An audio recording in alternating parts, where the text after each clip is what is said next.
whiteness around her neck shows us that's where she was choked. You choked the life out of her, and you choked the life out of your child.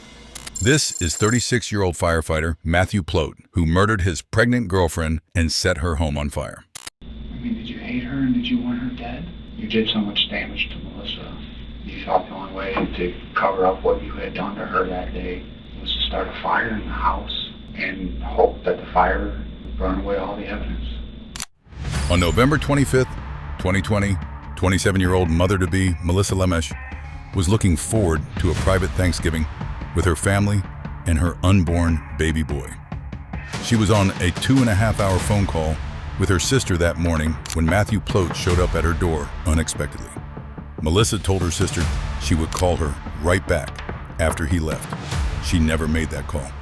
Firefighters responding to a house fire that day found Melissa unconscious on her kitchen floor. An autopsy later revealed she had been beaten, strangled to death, and the fire was set to cover up the crime after she was already dead. In the end of this interrogation, you will find out his sentence.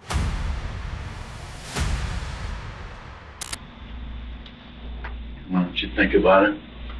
How come you guys didn't call and just ask me to come in and grab me at 5 in the morning? We tried to. Well, we didn't try to call, but stopped over at your house. Left a note, whatever. Came back. It didn't appear that you had stopped back there.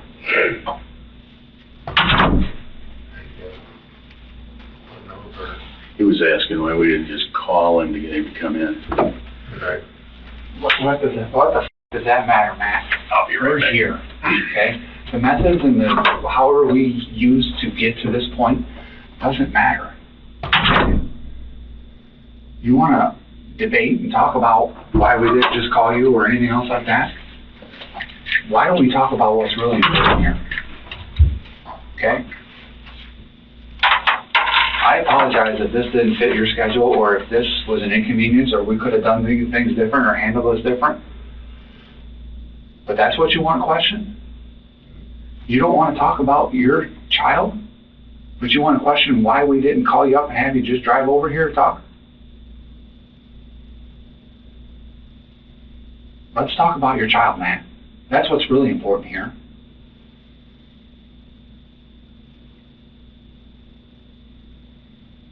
That's why we're here, to talk about your child and what happened to Melissa.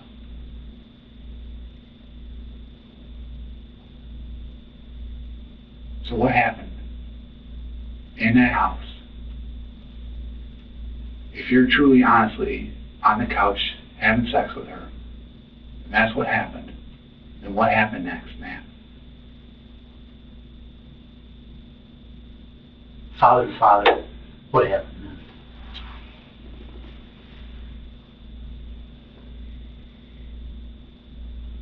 As a father, something were to happen to one of my children, then I would have to have an explanation. Whether it be for my immediate family, the in-laws, or whoever. That's my responsibility. My responsibility as a man. It's a responsibility I took on when I was 27 years old. And it'll never go away. I have that responsibility to be a father to my children. You understand that? Okay, can you please? Yes. Okay, thank you. All right, I have that responsibility. It never goes away. You're a 34-year-old man, I'm a 47-year-old man. All right, can we talk? Matt, can we talk? Okay. Can you give me a yes, please? Yes, we can talk. Okay. I asked you earlier, did you go over there, drive from Malta to Mount Morris to kill her intentionally? What was your answer? I said no. Okay. I asked you if it wasn't intentional, then it was an accident, yes or no? Matt, can you verbalize for me, please? That's what you said, yes. Okay. Was it an accident?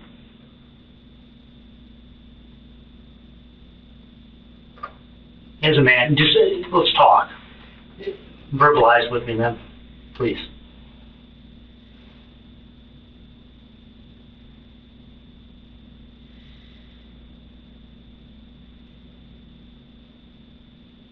Can we look at each other, please? All right. We've given you courtesy. We're talking to you as adults, right? As men, all in this room. Can you at least look at me and verbalize? Can you do that for me?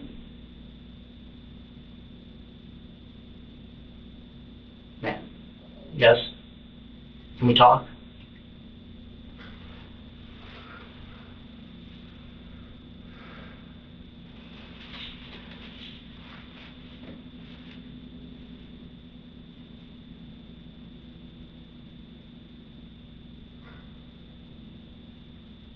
Can we agree that this doesn't go away, correct? Did you have a name for your child? It wouldn't have been on me to name our child. Did you have an idea of what you wanted to name the child?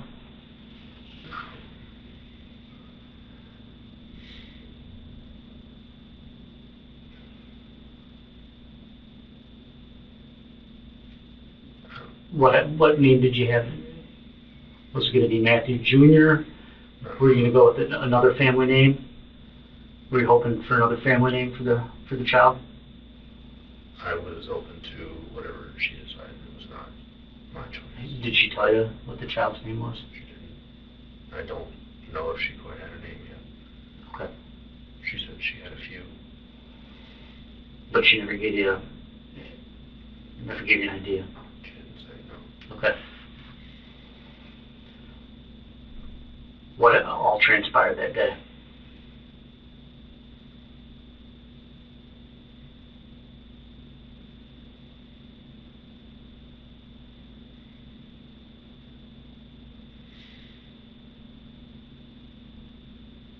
Use your words, man.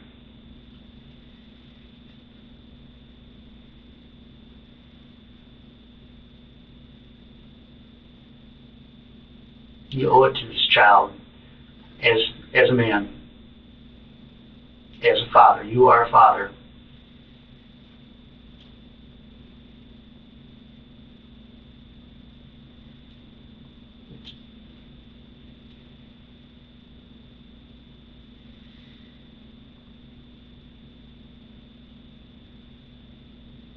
Matt, what happened?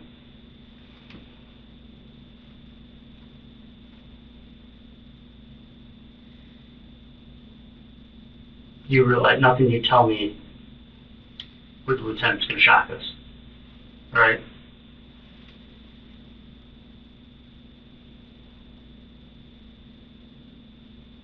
So what exactly happened?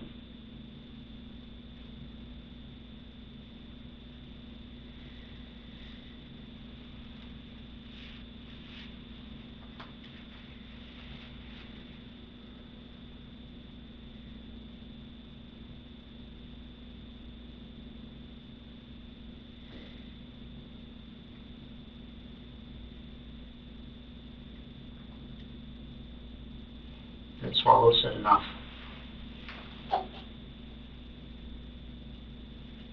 Can you just clear the air now, please?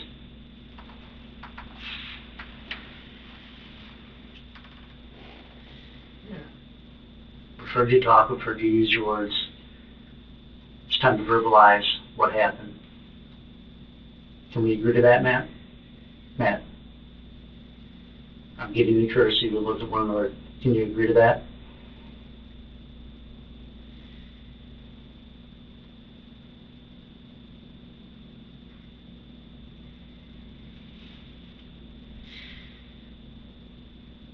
However you need to verbalize it. Do you want to write this down, Matt? Would that be easier for you to write down what happened that day when you got to Melissa's house?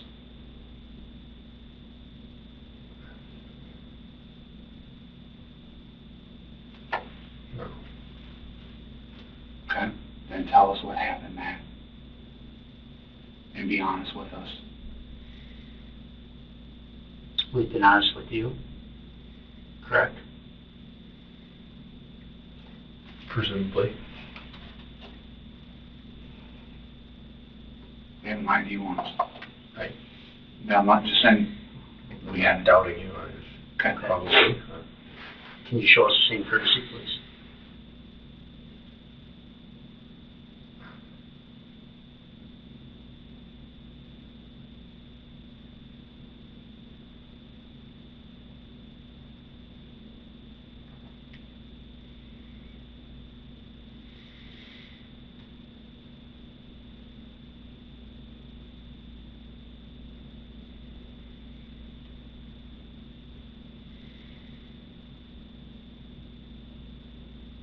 If you're to this point, why am I not under arrest? We want your side of the story. There's always two sides to every story. And in your side of the story, I painted you several different scenarios of how this looks. Quite a picture. Quite a picture. And I'm asking you which scenario is true. That's, do you understand the two different scenarios? And I'll be honest with you, because like I said, I ain't lied to you yet, and I'm not going to lie to you, Matt. This being a mistake, and you showing up, you guys having sex, and something like that happening, the longer we talk, the more I think that's not what happens. The more I think scenario A happened, that you planned this thing out months ahead of time, if not days ahead of time. And you went over there Monday to kill her, but you didn't have the balls to do it, so you left. And you called off sick, and you went back Wednesday, and you finished what you couldn't do on Monday. And now they're both dead, okay? The longer we talk, or the longer we talk, you don't talk, you just sit there. The longer you're not saying you're sorry, you're not saying this was a mistake, you're not saying what that happened, okay? I'm starting to think it's because none of that's true. What's true is scenario A, that you went there Monday, couldn't do it, went back Wednesday and finished what you couldn't do on Monday, and got rid of a problem that you were going to have for the next 22 or 23 years of your life. Between child support, do you know how much diapers cost a year for a newborn baby? No, I do. Do you know what college costs for an 18-year-old right now at a college? And you're on the hook for half of that for at least 4 years. So if this is not a mistake, and if you're not sorry for killing your kid, then I think scenario A happened, and you got rid of a mistake that happened 9 months ago, that you wanted her to get an abortion, but she wouldn't do it. You offered her money, she wouldn't take it. You offered her money so she wouldn't take you to court. She said she wouldn't take you to court, but you don't got that guarantee. All it takes is after a while, she gets to think, you make for a year, and I can get some of that money for child support? And is there a way I can tap his pension later? I don't know, but it's worth looking into. If this isn't a mistake and you're not sorry for doing this to your own son, then you planned this out ahead of time, and you meant to do this. And you didn't do it the first day, so you came back Wednesday and got it taken care of 2 days before she was going to have your child. Is that what happened? It's a yes or no. Is that what happened, Matt? Did I plan to hurt her? Yeah? No. Okay. Was this an accident? Then what really happened? If you want us to believe you didn't plan this out ahead of time, you didn't plan to hurt her, then what really happened that day, Matt?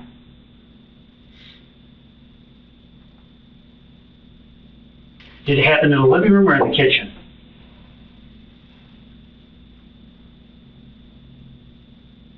Those are the two places you were in the house. Did it happen in the living room or was she killed in the kitchen? Matt. Here's where you keep talking to us, Matt, and you tell us, right now, you convince us that this was an accident. You convince us that you're sorry, that you never meant this to happen. But you got to talk. It happened in one of two places. It happened in the living room or it happened in the kitchen. Where did it happen? Where was she killed?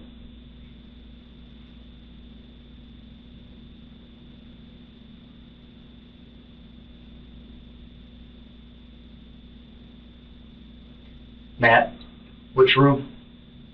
Living room or kitchen? It was one or the other.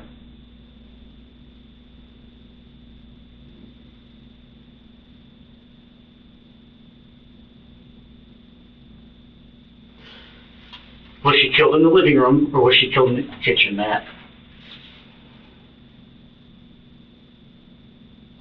You're telling us this wasn't premeditated.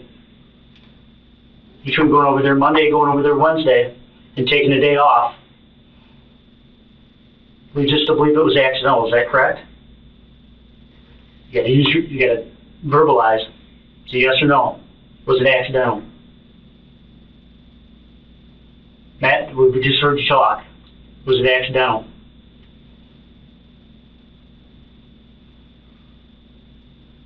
Was it accidental? Yes or no? The detective changes strategy.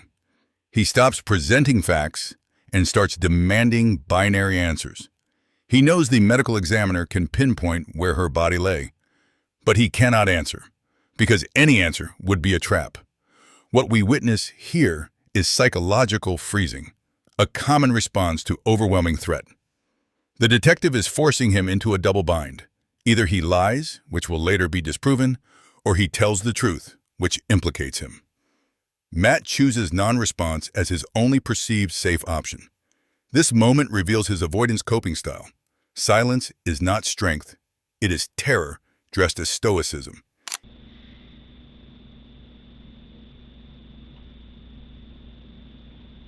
Matt, courtesy. I'm using my words, he's using it. We're talking as men. Was it accidental?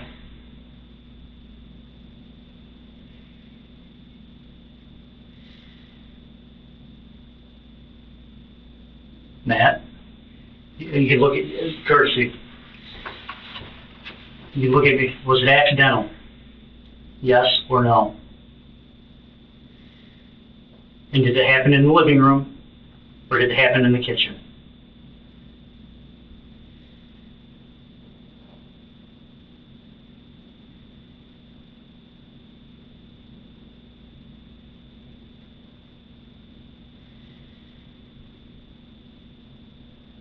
Matt, we just talked. You just talked to the chief too. You guys had a conversation. Was this accidental?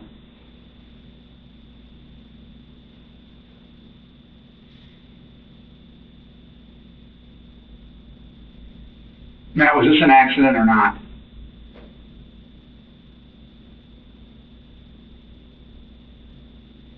Did you premeditate this and kill her? Yes or no? I've already answered that question. Okay, then answer the next question. Was this an accident? Or was it not an accident?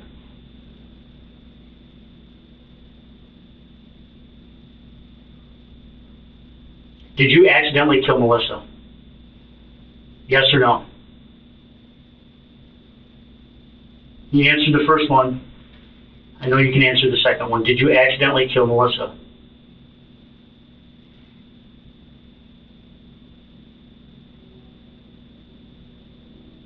It wasn't premeditated. Did you accidentally kill Melissa Lamesh?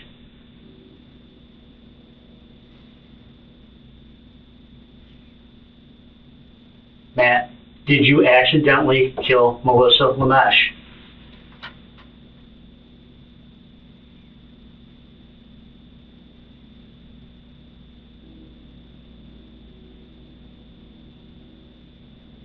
I need Matt to answer my question, please. Did you accidentally kill Melissa Lamesh?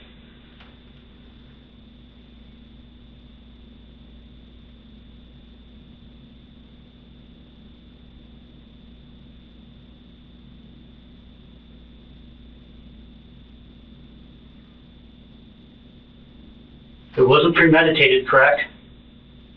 What was your answer to that? Well, Matt, what was your answer?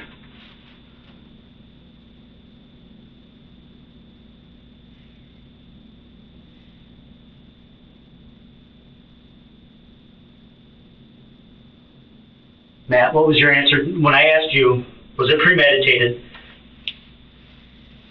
to kill Melissa Lamesh, what was your answer?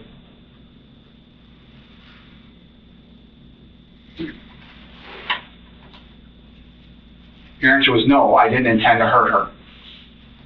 That's what your answer was, okay? Okay, so was this an accident then? Was her death an accident? Yes or no?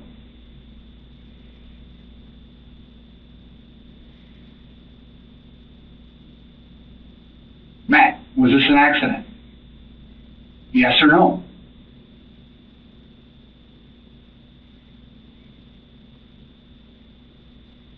Yes or no, Matt? Would it be easier for you to nod? Was this death an accident?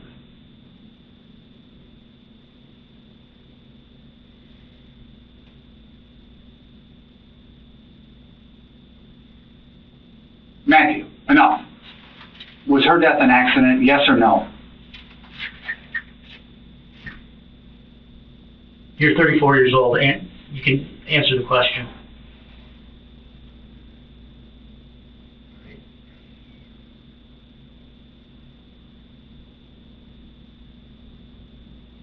I what? You're 34. Act like an adult. Take responsibility for things you've done. And tell us what happened. For that child, please. I know you bear a burden. Do you realize the burden we all bear when we have to deal with this stuff? You go to medical calls, right? You see stuff like this. It weighs on you. Especially when you have children. Causes sleepless nights sometimes. It's a lot of burden on your shoulders. I don't think people realize the burden that we carry sometimes.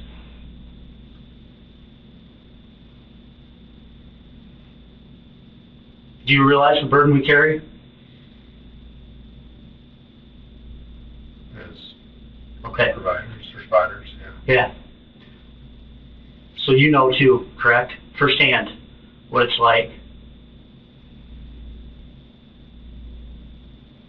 I'm not asking for much, man. I'm asking for closure. For the family, for us, for everybody. And I think that's a little bit of what everybody deserves. Because I don't want to go home and not sleep at night anymore because of this. It tears you up. Did you kill Melissa Lemess accidentally?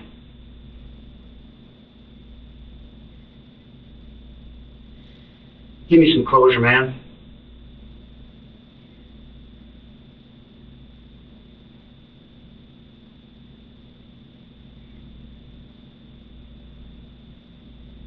Can you do that for me one way? Did you kill her accidentally?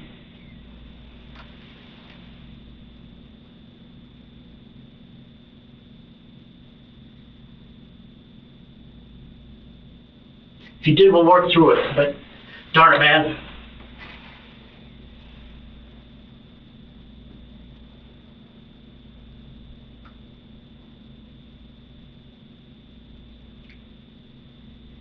Can you give us a peace of mind? For 9 months we've beared this burden, along with everybody else involved.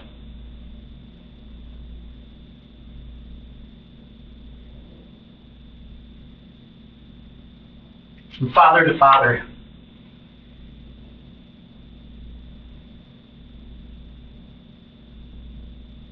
Your intention might have not been that, and who knows how it played out. I don't know what your relationship was with mom.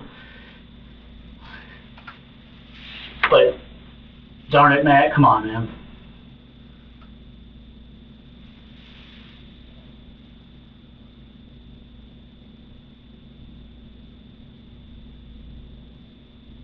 Did you accidentally kill Melissa?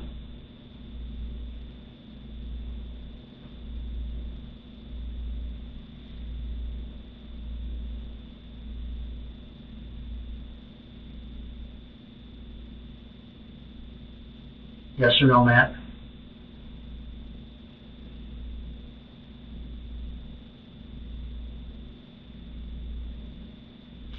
Time to give people closure.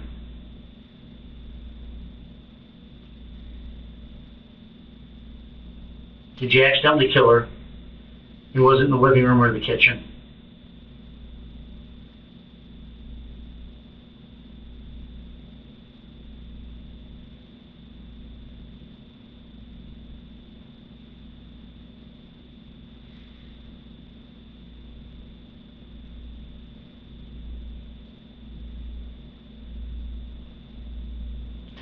Can you look at me? Can you, out of respect, maybe you don't respect me, I don't know, but I've shown you nothing but respect. Can you show me some respect and at least verbalize and answer my question? Is that too much? Is that too much to ask? I'm being serious. That's not too much to ask, is it? Can you answer that? It's not too much to ask, is it? Matt?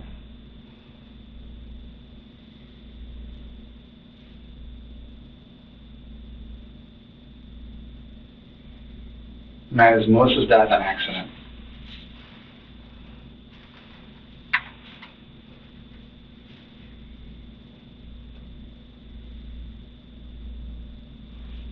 Matt, is Melissa's death an accident? Was it an accident? What happened to her?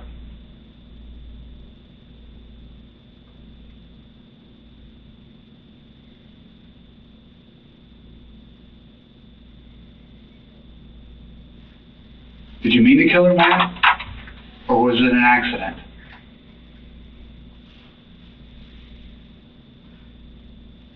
I asked you, was it premeditated, and you said what? Matt, what did you say? Matt, look at me. What did you say? What did you tell me?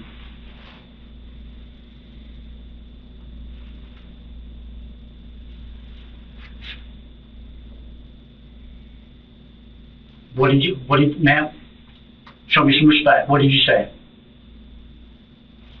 You can talk. You said no, right? Is that correct? Yes?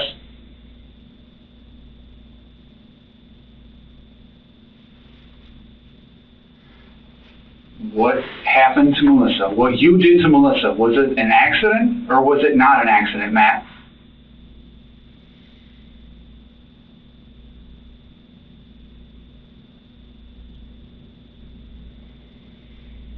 Matt, was it an accident or was it not an accident?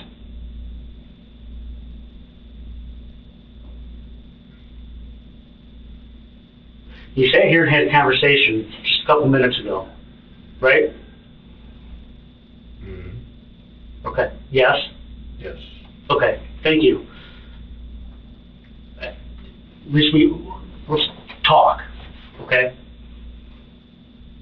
You had pretty much a lengthy conversation, right? What was the conversation about with the chief?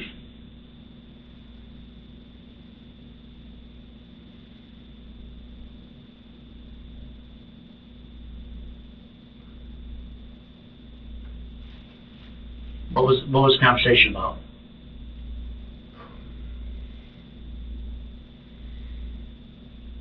He said that we're at a fork. Okay. So was Melissa's death, was that an accident or was it not an accident, Matt?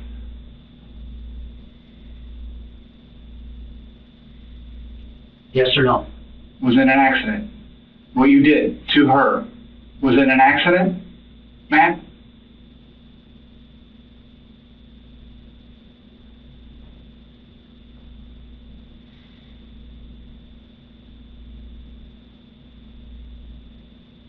Matt, was it an accident?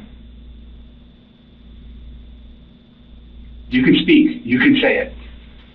Matt, was it an accident? What happened to Melissa?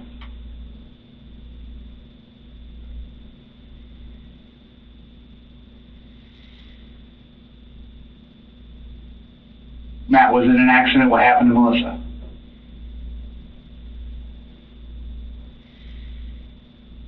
But we wanted to tell you this. It's time to get the family and everybody else involved in this closure.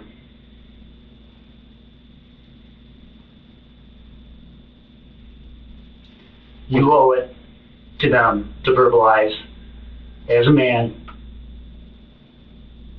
you understand that? Yes or no?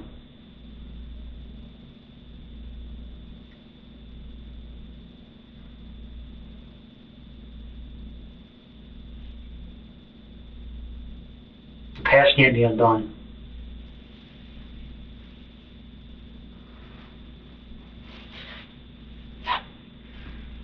You owe everybody an explanation, okay? Not just your family, her family, us, like Chad said, who spent the last 9 months working on this, but you owe an explanation to the f***ing Mount Morris Fire Department, to your brothers who showed up that day, who tried to save some lives, who've been living with this for 9 months, your brothers who do the same job you do in a different f***ing town. You owe them an explanation as well, okay? And it starts with you talking, and it starts with you answering this one very simple question, Matt. Her death, what you did to Melissa, was it an accident or was it not an accident? Was that an accident? That you didn't intend to kill her, but it happened. That wasn't your intention, but it happened nonetheless. But that's not what you went there for. It was an accident, is what you're telling us. But I need you to say it.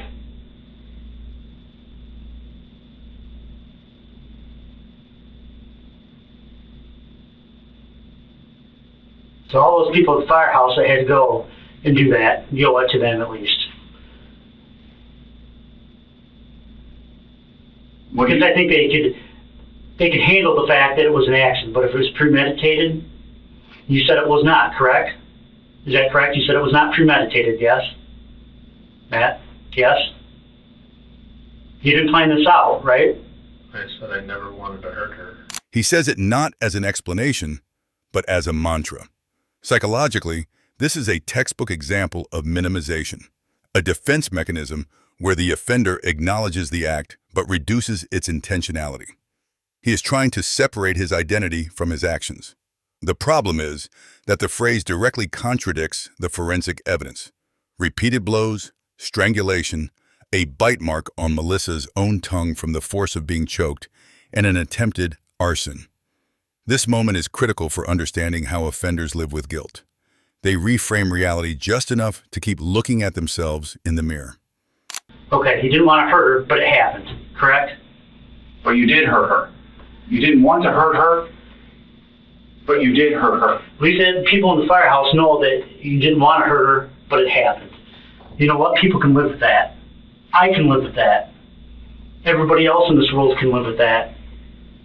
So if you didn't want to hurt her, what you did do to her was an accident or not? Help us out here, Matt. If you didn't want to do it, that leads me to believe it was an accident. Is that correct?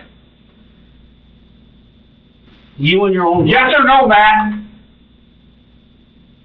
If you didn't want to hurt her, what you did to her, though, was it an accident? You just said you didn't want to hurt her. Is that yes? Answer yes or no. You didn't want to hurt her, yes or no? Yes. Okay, but it happened, yes? But you did hurt her. So was that an accident?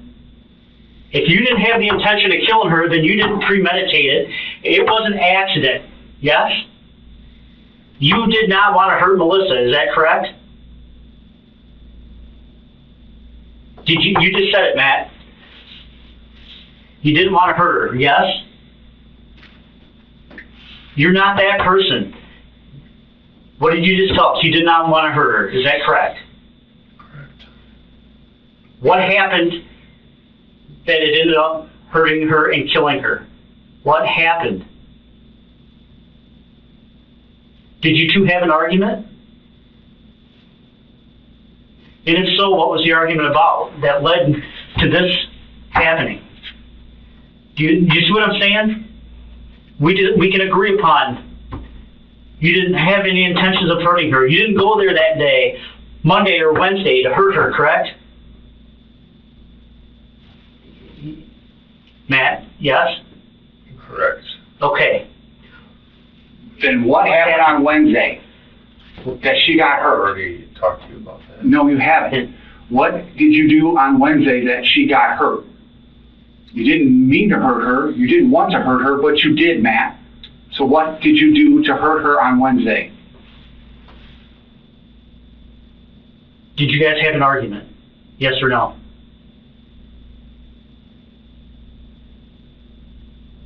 Matt, did you have an argument? Yes or no?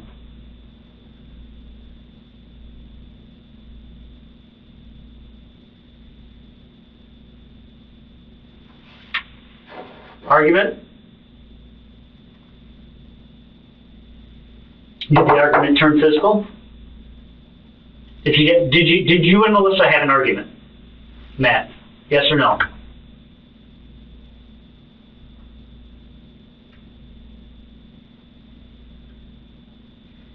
We've already got past the fact that you didn't intend to hurt her, correct? Correct. Yes. Yes. Okay. So did you have an argument? It is a very straightforward question, Matt. It is straightforward. It is to the point. Did you guys have an argument that Wednesday while you were at the house? I asked you, just courtesy, yes or no? I'm asking you a question. Did you have an argument?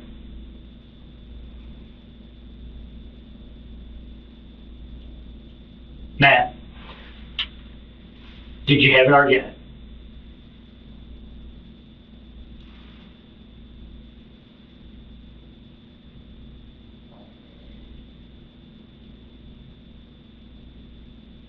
Matt, did you have an argument at the house on Wednesday while you were there? Yes or no?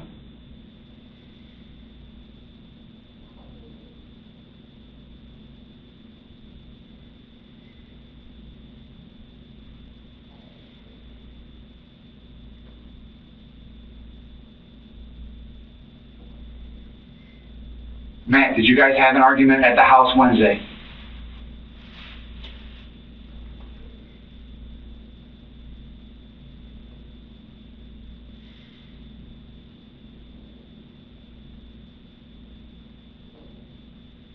Matt, did you guys have an argument Wednesday at the house?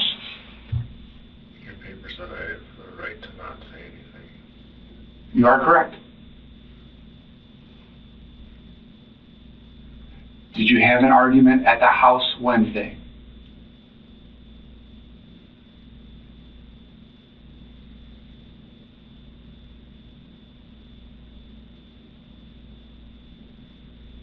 Okay, you don't want to answer that question. Why did you choke her?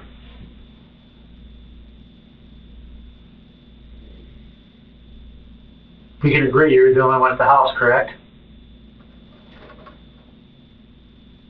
You two were the only two there that day. She was strangled, and there's nobody else there.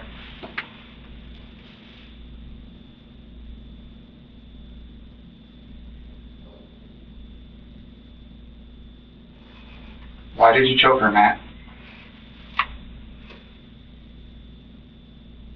She died of strangulation. So why did you choke her?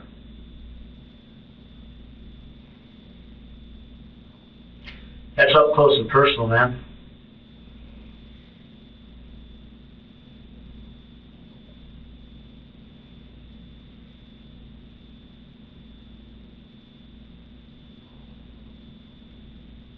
You choked the life out of her and you choked the life out of your child.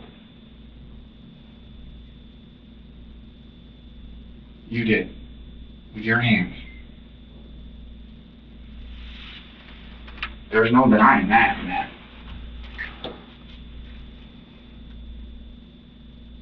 Your hands took the life of both of them. And I'm asking you, why did you do that? For her family.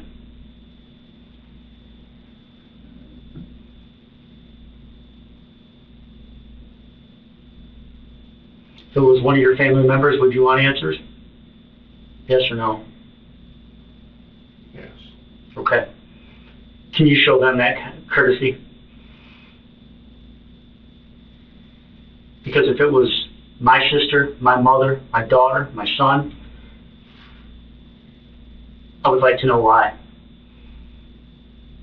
I wouldn't want to bear that burden, to not have an answer, just to be left with the unknown. If somebody strangled my mother, my sister, my daughter, my son, I need to know why. What would cause one of my loved ones to get strangled? What did that person do to deserve that? It would tear me up, but at least if I had an answer, I could be a little bit at peace to know the story behind it. But to be left with the unknown, you just go day after day with that pain stabbing in you. And that's what everybody's going through. That reoccurring pain because they don't have answers. Do you know how much that must feel? Would you want to go through life if that was one of your loved ones not knowing? Matt? Would you want to go through life not knowing? No. Wouldn't you like to have a little bit of an idea? No matter how much it hurt to hear, would you rather have somewhat of an answer to bring closure? Yes? Yes. That's where they're at. That's where we're at.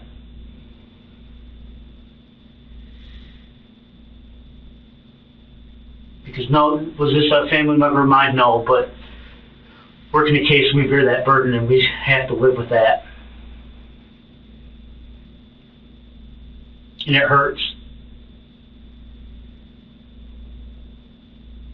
And unfortunately, it happens frequently, and we have to bear the burden. And I think everybody just wants to know why, what caused her to get strangled. And I don't think that's too much to ask, man. I really don't. Do you? Matt, is that too much to ask out of anybody? I would want answers. Okay.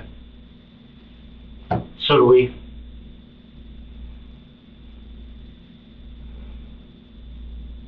And that's part of life. I don't want to have this family bear that burden. Can we put this to rest? Please. For that family, for us, for everybody. Can we provide them the answers that they're seeking, that they deserve?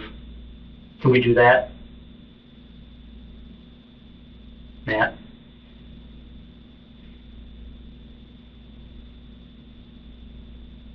Would that be too bad, family? Yes or no?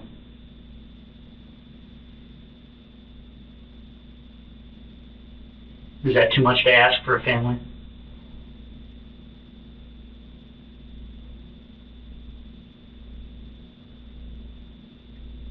It's not too much to ask, no.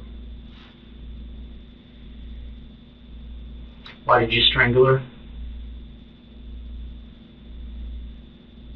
Please, Matt. Why did you strangle her?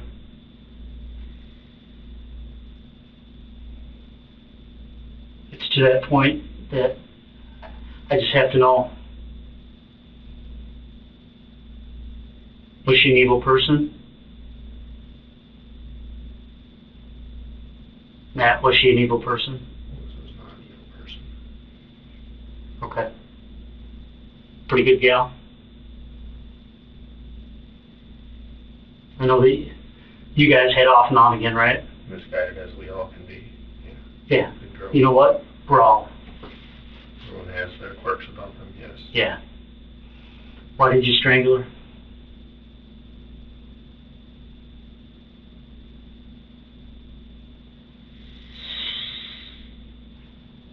Matt, why?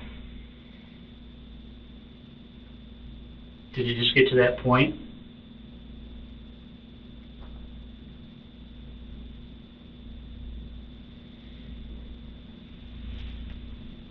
seemed like a pretty loving, caring person. Would you say that? Was she excited about the child? And being a mother? Okay. Thank you for answering. So she's pretty upbeat and excited about being a mom. Later on, yeah. Maybe not initially, but as things progressed, yeah? All right. Can you provide me with, can you answer why you strangled her? Please?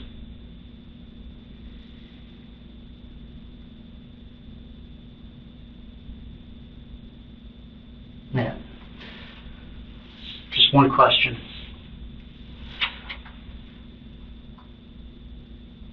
Can you answer the one, why did you strangle her? Can I have the answer as to why, please?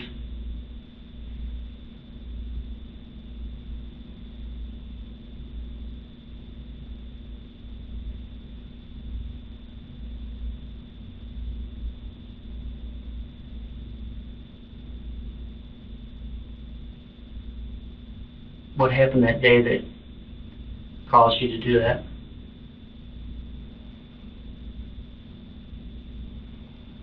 I think the family deserves to know. Just the answer to one question.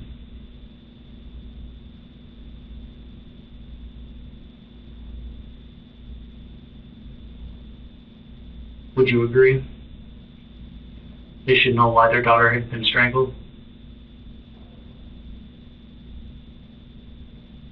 What's that? Yes. Okay. That's not too much to ask for the family, correct? Yeah. They deserve to know why their daughter had been strangled, right? Yes. Why?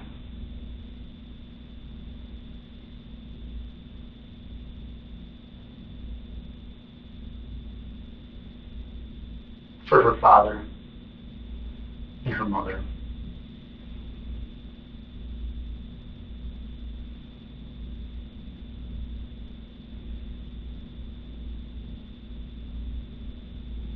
Why was she strangled, Matt?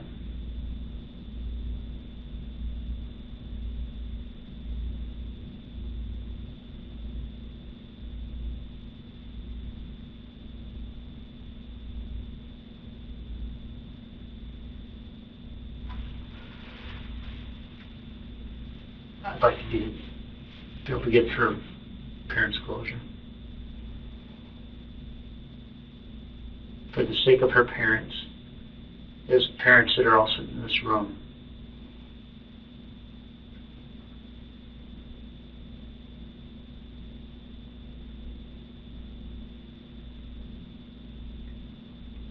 Provide that peace of mind.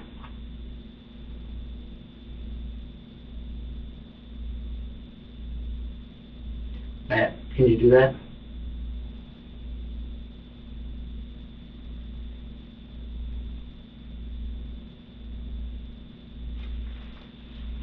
We can agree that they deserve that kind of closure, correct? You already asked that 8 times. But I'm asking you again, yes? Matt, yes? They deserve that kind of closure?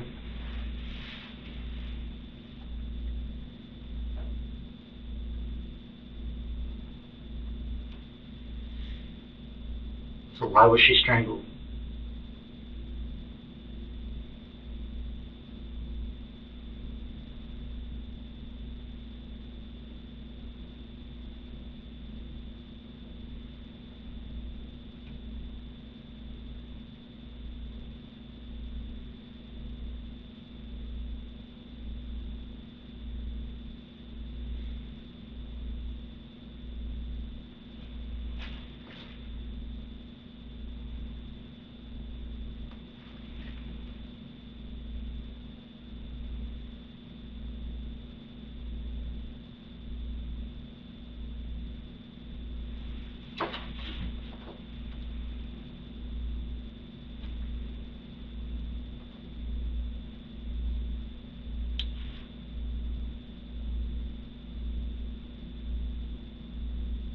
You ever lost a loved one?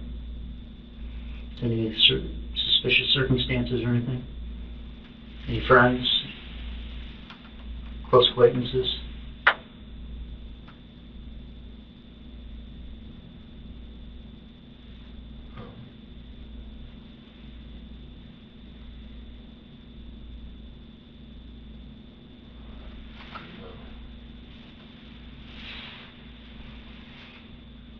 I'm sure your time in the medical field, you've seen some things that are suspicious. Right? You've probably been to homicide scenes and whatever else, right?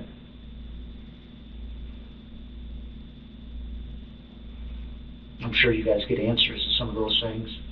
You know, you guys want to know and be kept apprised as to what's going on, correct? Because sometimes it affects you when you see it, right? Whether it be a blurb in the newspaper or talking directly to some of the guys at PD, or whether it be city, county, whatever, right? You guys find out what happened to people. Because it can bring closure even in your job to some of those situations, right?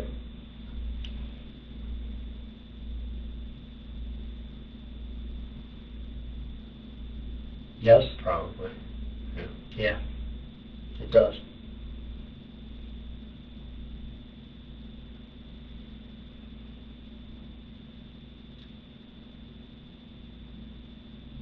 This family deserves it just as much as any other family.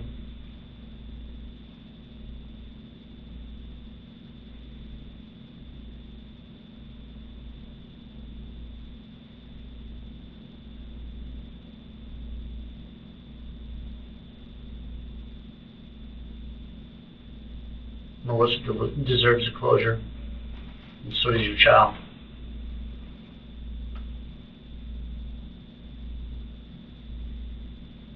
Why'd you choke her?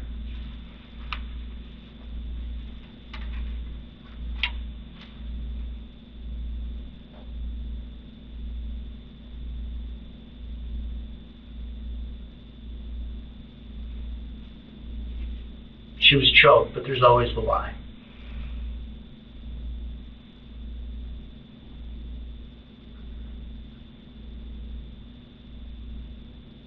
And the lie is more important than anything else.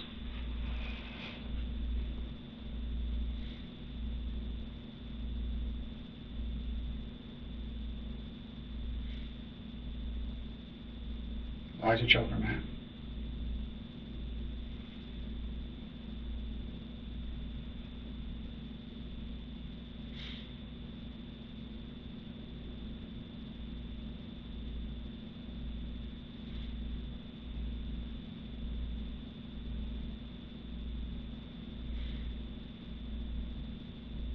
So I know that had to go on for a good couple of minutes.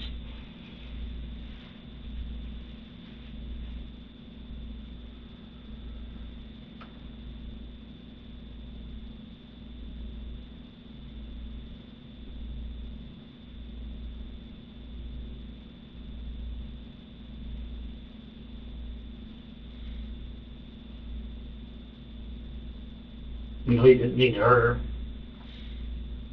That's the scenario with a lot of people. Unfortunately, it happened.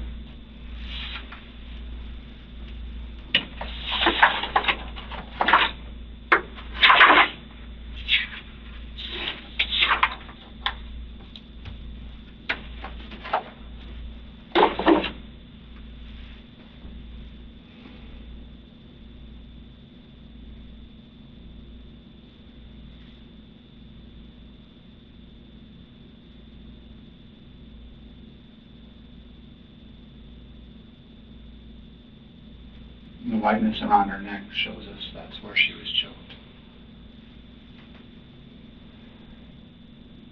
All this redness here and on her shoulders and everything is evidence of strangulation. That's when the blood vessels popping, because the blood can't go up and come back down to the heart. This void here, this whiteness, is where she was strangled.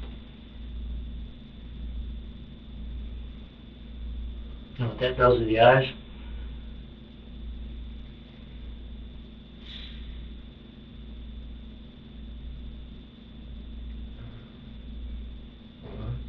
You know what that does to your eyes?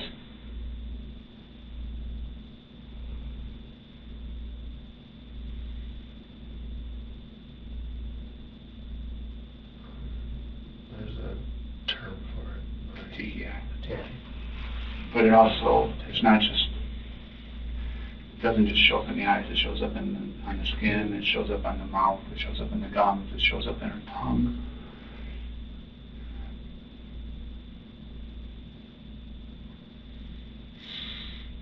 It's everywhere north of where this strangulation occurs.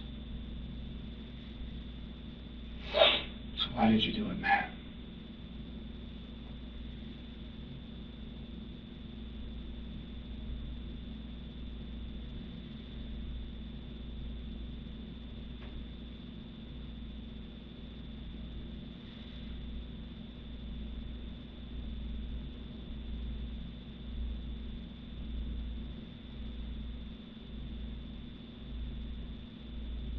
Why, Matt?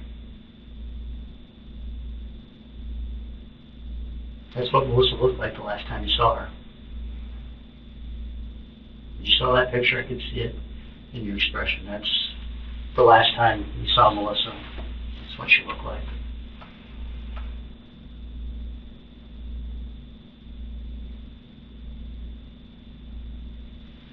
Why did this happen, Matt?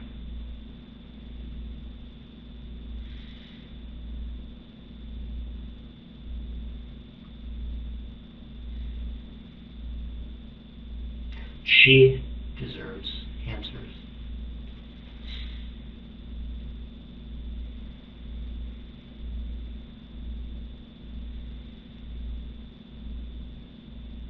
She's sitting right there. What would you say to her right now? She's sitting right there.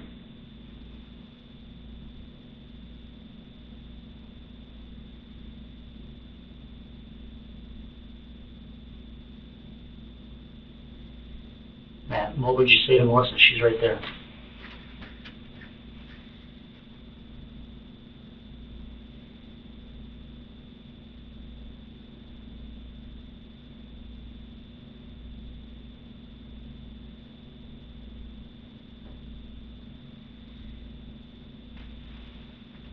Do you have anything to say to her?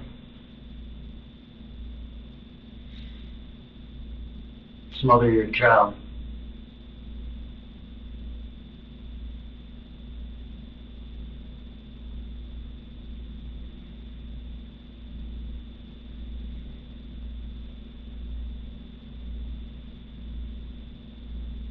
Matt, why did you do that to her?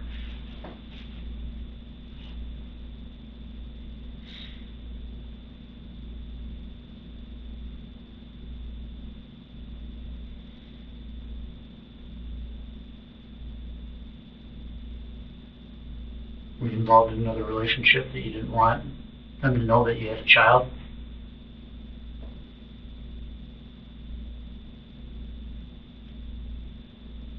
I know you guys weren't dating. I mean, we've established that. But was there somebody else in your life that you just didn't want them to know that you had a child in your life? Was that going to be a burden on that relationship? Were you dating anybody at the time? Yes. Who were you dating?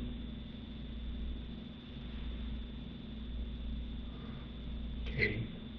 What was Katie's last name? Or Okay. Where's she from? Go. Okay. How long have you guys been in a relationship?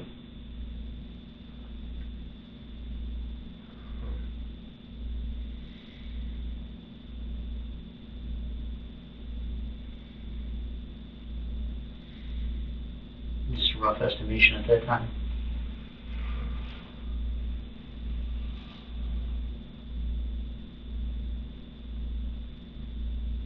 Over a year. So you guys had been dating like when she got pregnant? Yeah. Okay. Had she always lived in DeKalb? Or Are you guys currently dating? Yes, Okay. Is that who was in your car this morning? yes. Did she know about Melissa? No, She had no idea you guys hooked up and now she was gonna have your child?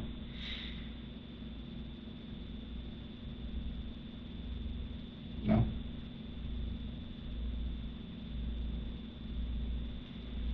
So you and Melissa were still kind of on again, off again, even though you were dating Katie?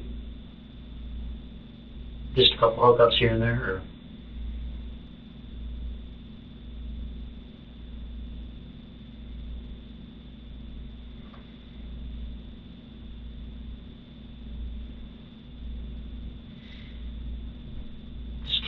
Did Katie know that she was pregnant?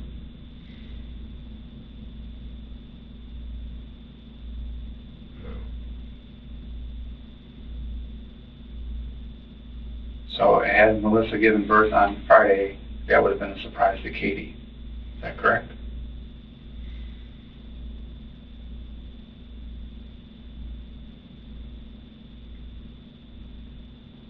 Yeah, I was, gonna break up with Katie that evening. And,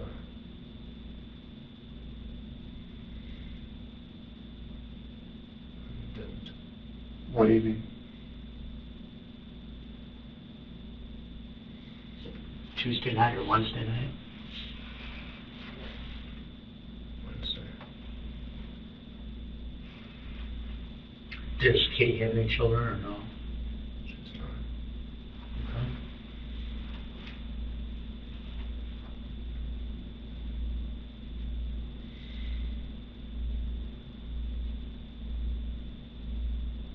How did you and Katie meet?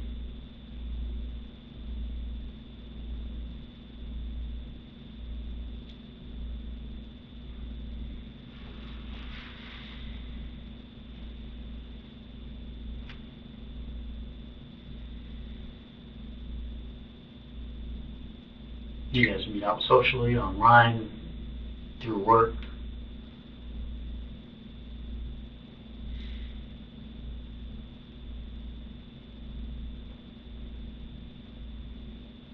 And how did you and Katie meet?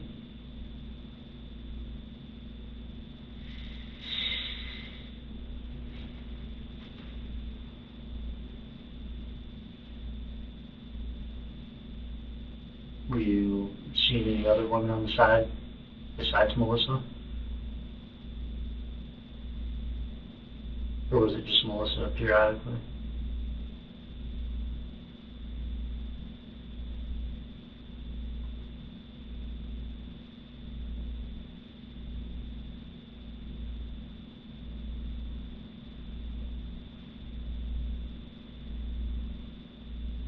So it'd be about the time you and Katie started dating that she became pregnant?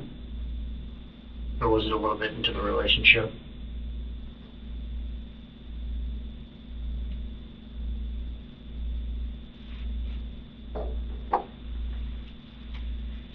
Matt, were you guys involved for a few months, or was it right at the beginning of your and Katie's relationship that you found out? You said Melissa called you about the pregnancy, correct? Was that right when you and Katie started dating? No. You were dating Katie and you cheated on her with Melissa. And then hid the fact that you were cheating on her. And then hid the fact that Melissa was pregnant and you were going to have a child. And even this morning when we were at your house, she had no idea why we wanted to talk to you. Is that correct?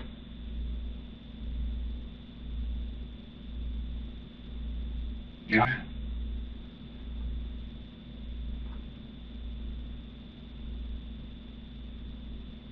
Psychologically, this is the unmasking of the secret self. Matt's entire identity, the caring paramedic, the stable partner, was a facade. The pressure Melissa represented was not just financial, but existential. She would expose his lies to everyone, including his parents and his firehouse brothers. The detective's question is a masterful invitation to confess a motive. But Matt remains silent because the truth is too ugly. He saw Melissa and his unborn child as problems to be eliminated, not people. This moment reveals narcissistic entitlement, the belief that his lifestyle, his freedom, and his reputation are worth more than 2 lives.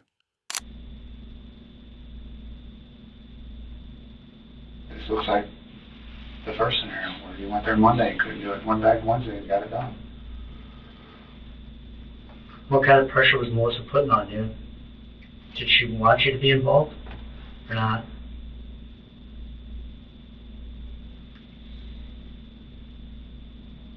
Or were you just involved with Katie and wanted nothing to do with Melissa and the child? If that's the case, so be it. It happens. There's plenty of people out in this world that don't want to be a mother or father. They put them up for adoption, whatever the case is.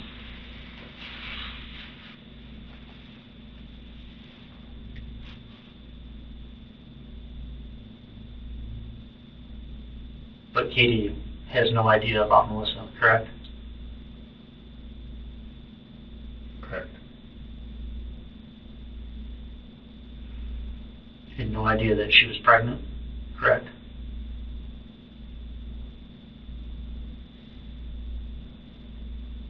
If she didn't know about Melissa, then she didn't know she was pregnant, correct? And you're going to break up with Katie on that Wednesday night or that Tuesday night? Wednesday night. What was Tuesday night? Tuesday night was... No, some would call it a booty call. yeah, oh yeah. Who was that with? Was that Katie or was it somebody else? It should be the other one, right?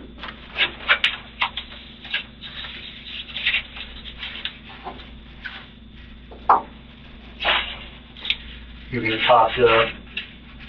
go to the grotto, maybe get a toy, some booze.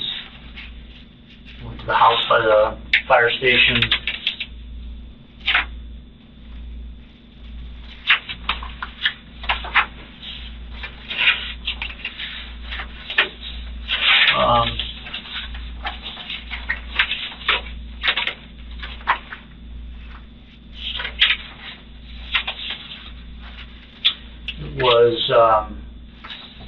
You can't handle it, challenge accepted. They asked for your address, 206 South First Street. What's your time frame? I don't know yet. Got to ask my roommate to watch the kids. Who is that? What do you call?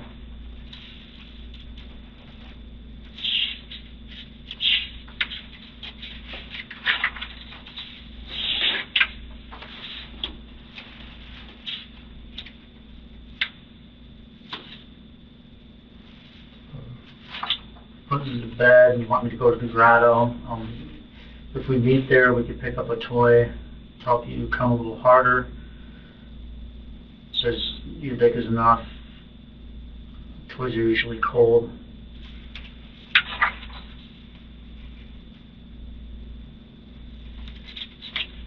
Your buddy just left, changing in comfy pants.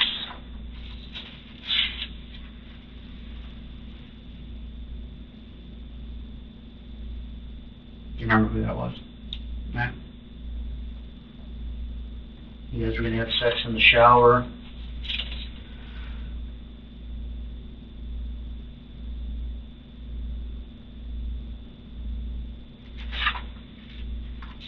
Do you remember where I live? You got drinks to the road, grab some claws, some IPAs. You got the Fistmas in one.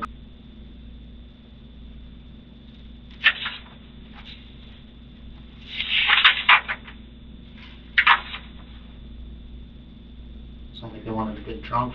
You remember what girl that was, Matt? Coming around Peace after 64, yeah, almost to the fire station. Should I come in? I'm heading out.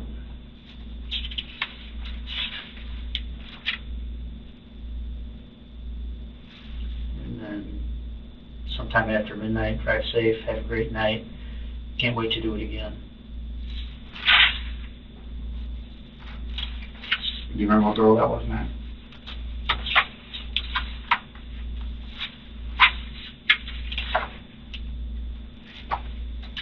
Matt, do you remember what girl that was? Was that Katie? No, because they talked about putting a kid to bed, didn't they? Yeah. Katie didn't have any kids. So it's not Katie. What girl was that?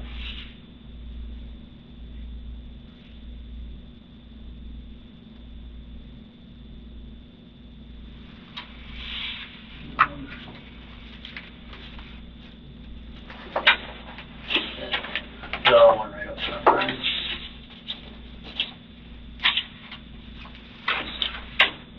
Was it Alyssa?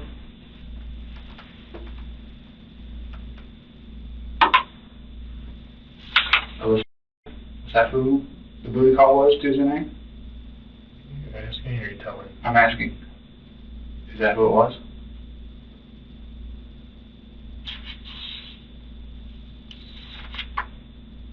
Oh, What? I guess let's get. It was Alyssa the booty call that night. Yes. Okay. she live over by the fire station there? Does Katrina know about Alyssa? No. Can I see that sheet? How did you meet Alyssa? Like, was it online, Tinder account, something? College.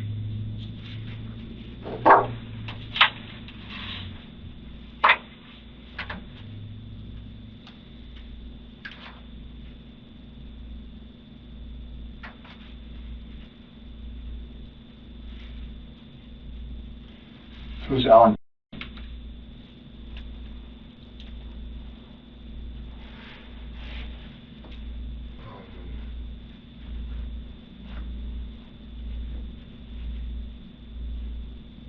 She was a friend of a girl I dated in college. Quite a few text messages going back and forth between the two of you. When The day of the murder.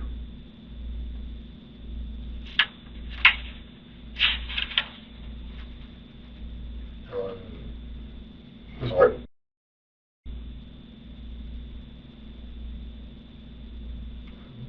Brittany? I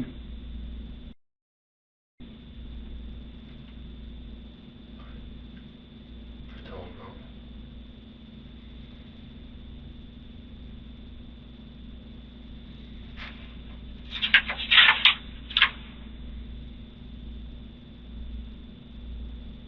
Well, Ellen was the first person you sent a text message to after you got home from Malta that Wednesday night.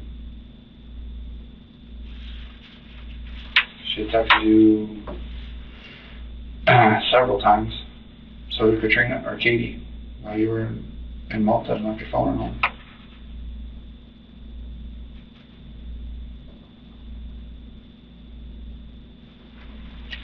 I'm guessing Katie knows nothing about any of this.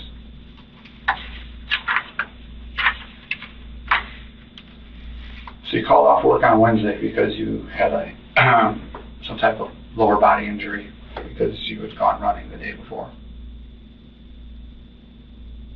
But your leg's fine to go meet up at Alyssa for a booty call that night.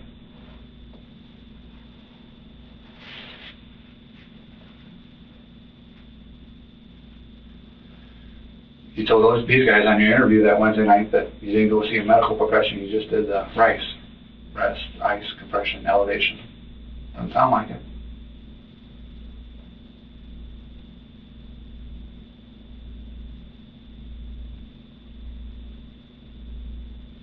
Sounds like cheating on my girlfriend the night before I go visit Melissa.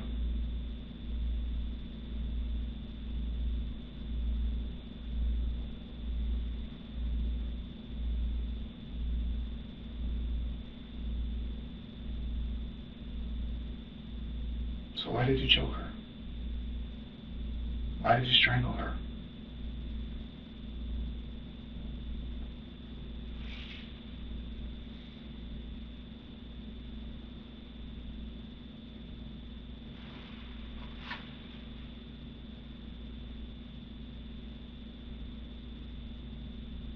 You had sex with Melissa, and 12 hours later you're having sex with Melissa. And then she's dead.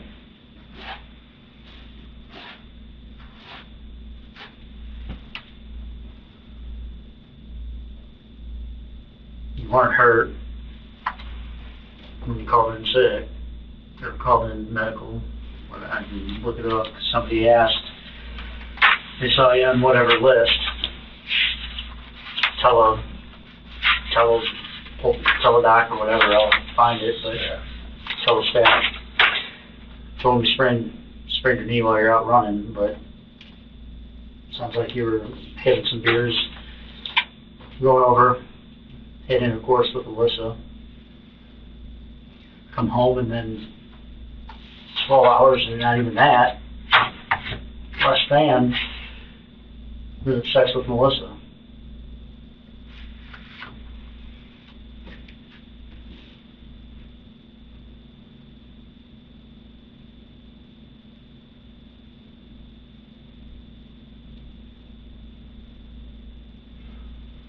So you kept the fact that you cheated on Katie with Melissa, and then Melissa was pregnant. You kept that from Katie. And in the meantime, you're cheating on Katie with Alyssa, and Katie doesn't know about that. And I'm sure Alyssa don't know about Melissa.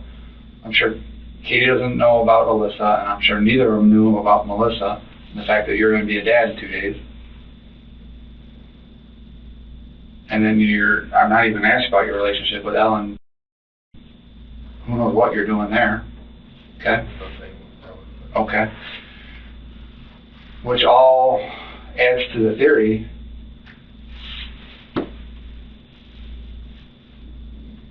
that your child was going to interfere with your lifestyle.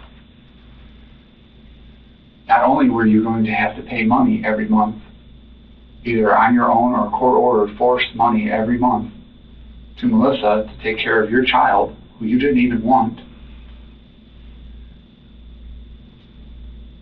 but you could end up having every other weekend with your child, which is going to cut down on you going out and dating and banging whoever you want to. You're 2 days away from your girlfriend finding out that you had a child, and you were going to have to explain why you had a child. Correct? Katie's going to ask. Right? She's going to know that it takes 9 months, right? She was going to know that that child was conceived in the time you were dating. Is that correct? At some point in time, it's coming out, right? Yes? You guys had been dating already, right? So at some point, she's going to know.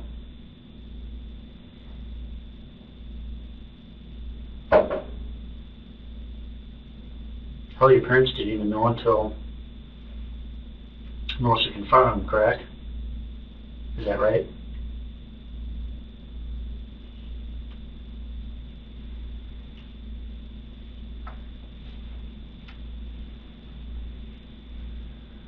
So your world was about to change dramatically in 2 days. You were about ready to be tied down one way or the other for the rest of your life to these two. And you weren't going to be able to go on and... Because I don't believe Katie would have stuck with you through all this, knowing that you cheated on her with her and had this. So Katie's out of the picture. And then who knows about Alyssa? She's sticking around through all this because she don't know anything about this, and Katie don't know about Alyssa, and who knows if Alyssa knows about Katie because she don't know about this. So your world was about ready to get turned upside down in 2 days. So you did what you thought was right in the moment and took care of that problem so you could keep living this lifestyle over here. So So you and Katie would still be together, even though you said you were going to break up with her, but you didn't.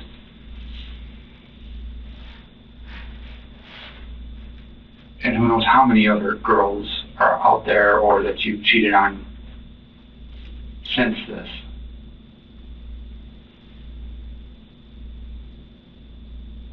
So in a moment, your life, in 2 days, your life was going to change. And in one moment, you took care of that problem, but you created a much bigger one for yourself.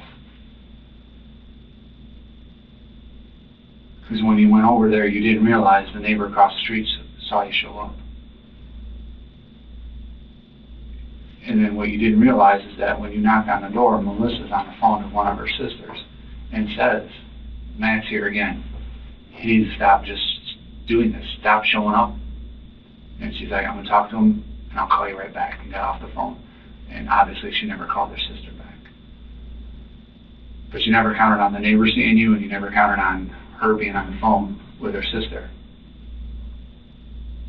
And then all of a sudden you get this phone call. You get text messages and a phone call from Carl, and you don't take them. And then eventually you talk to Carl that night, and he knows that you were there. You thought nobody in the world's going to know I was here. I left my phone at home. The cops can't even track my movement on my phone because I left it at home. It's not going to show me at her house. I won. That's what you're thinking.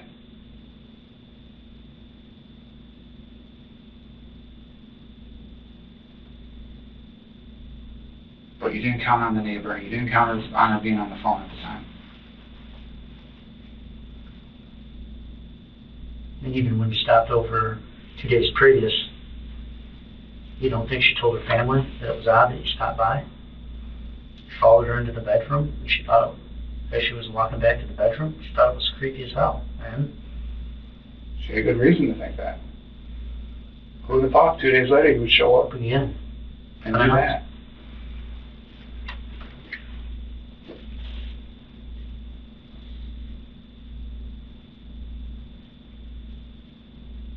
See what we're saying, Matt?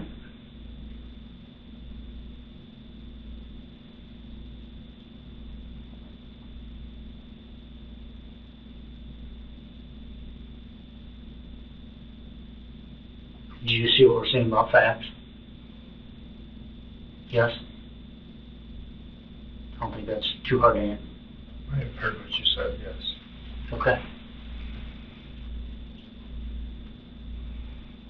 So do you see why we question if this was premeditated or if it was an accident? Yes? Can you see why we think it's premeditated? Yes? Let me ask you this. I take somebody from the public and present them with all the facts that I've laid out on the table, right? What do you think somebody in the public's going to think? Do you think they're going to say, that doesn't sound like an accident to me? Would you agree?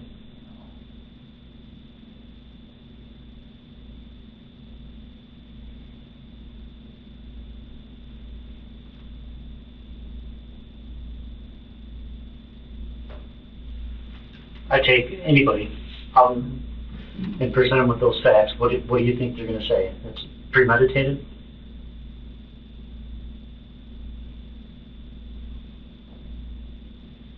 And the answer would be yes. That's what they're going to think. And what did you tell me? You didn't mean to hurt her, correct? That was your, I didn't mean to hurt Melissa, correct? Yes? Did you tell me that? Maybe 30 minutes ago, you said you didn't mean to hurt Melissa, correct?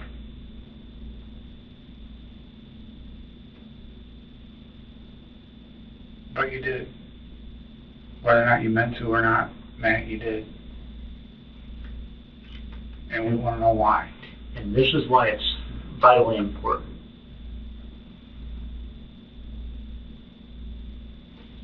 on its face, do I think you intentionally did it? No. But remember when I said everybody needs closure? Everybody needs a peace of mind. Can you put our minds, everybody's minds at ease? And tell me why this was an accident.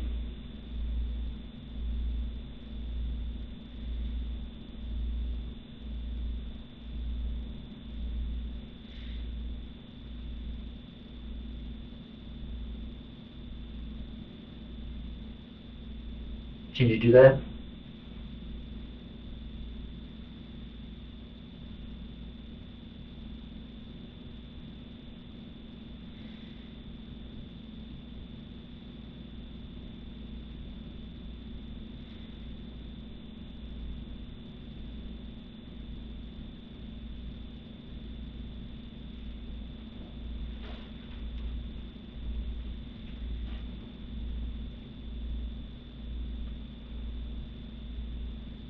So like Alyssa, she's from the past, with somebody you've known a while?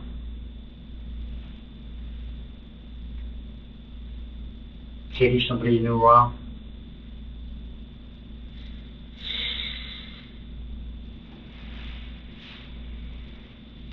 Does Katie live in DeKalb, you said? And Alyssa lives in DeKalb? Y'all ever wonder if they're ever gonna cross paths or you're gonna see each other when you're out and about? Does it ever cross your mind? Or do they look not running the same social circles?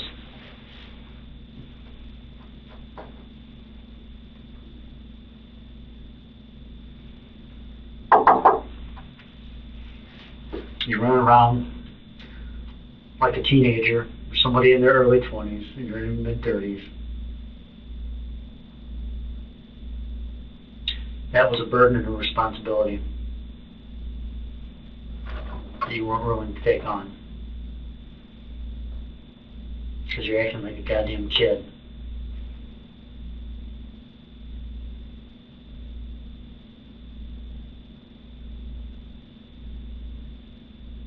Right?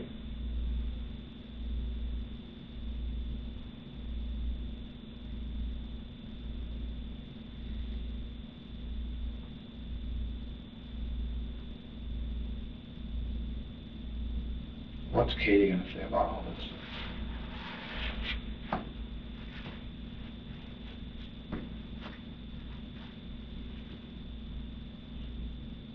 How is she going to feel?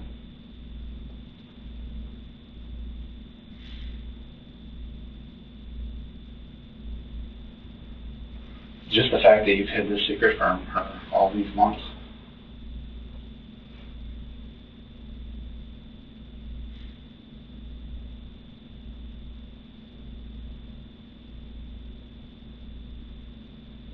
What do you think she's going to say, Matt?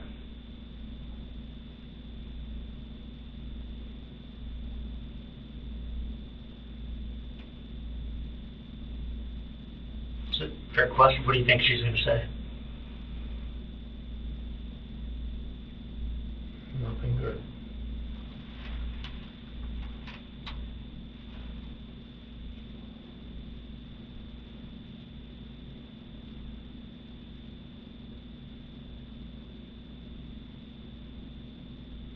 How long have you carried on with Alyssa?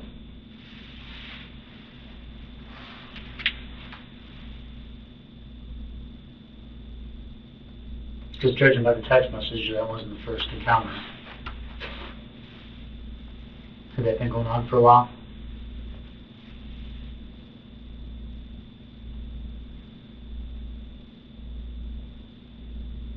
Matt, had that been going on for a while?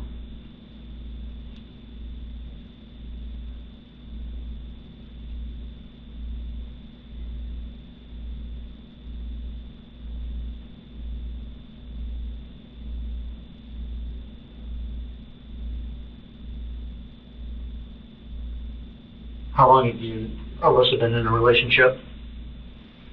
Booty call. Friends with benefits, a hookup. How long has that been carrying on? It's all out in the open.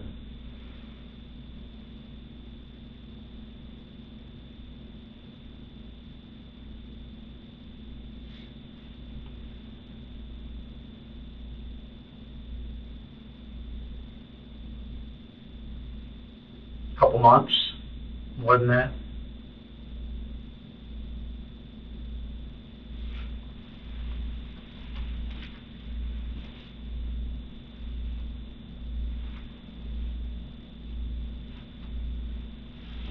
So none of these girls knew about Melissa and that you're going to be a father.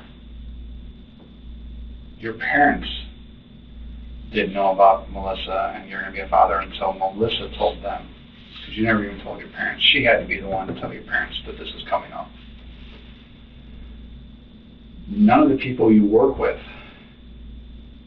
knew that you were going to be a father. None of the people you work with knew that your child died that Wednesday night. 9 months later, none of them have a clue. And you've worked there 2 years? 2 years. And is it Chief Rob Schultz? Is that your chief? Yes. What do you think he feels right now?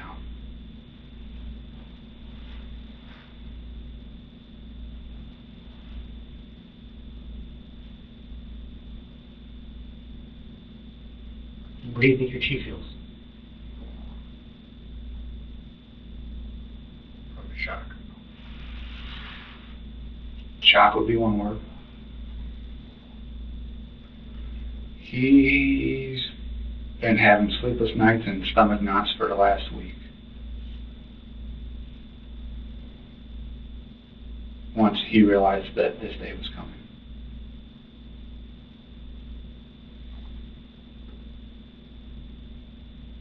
And you know what caused part of that? Not even knowing. He said that house, all the houses, the family, how in the hell could we not know? This little secret you kept from everybody is now out in the open. And your fire chief had no idea that this was going on or that you were wrapped up in any of this.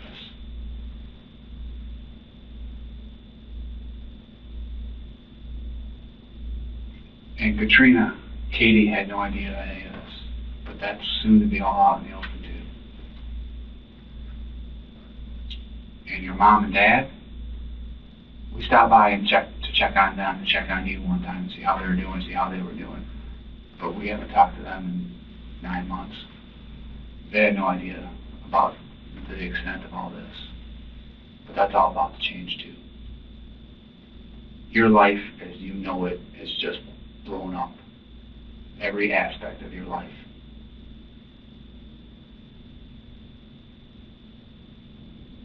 One secret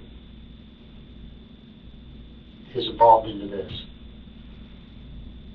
Because of what you did to her.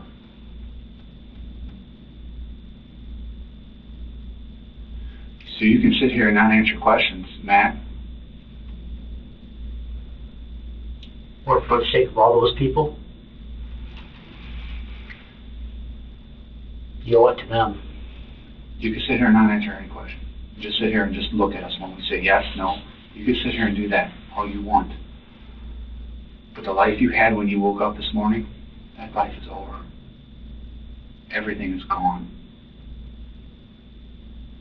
Everything that you thought was right is now, it's all gone. Your world's been turned upside down. And it's not going to end today. It's going to get worse as the days go on. Katie's going to tell her family, her friends, always all do the same thing. Word's going to travel around the firehouse. It'll get out to surrounding departments. If they even let you come back to the firehouse. But it will be talked about. People will know. And people are going to wonder why. You think you owe it to those people?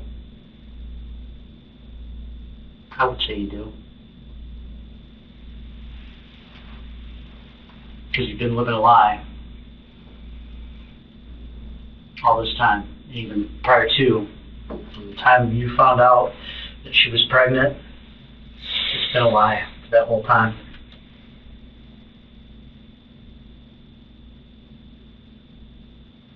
And Jason sat right here, and he told you earlier that people are automatically going to assume the worst of you and the worst of what happened to those two bodies.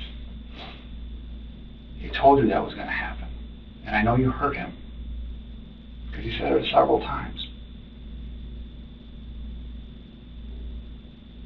And all these people we just talked about, between the girlfriends, the hookups, your parents, your fire stations, your fire chief, your lieutenant that I talked to on the phone this morning, they're all going to assume the worst of you, automatically.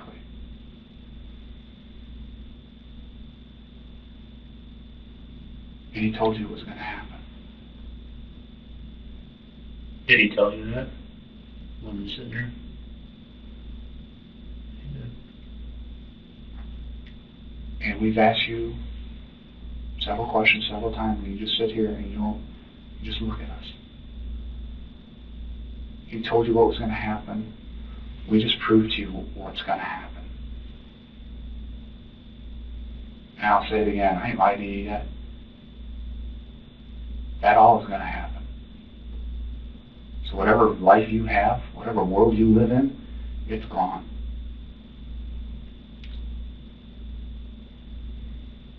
"9 months we put into this thing. Presented you with facts, correct? Yes? I mean, I'm not lying. I'm reading you. All right.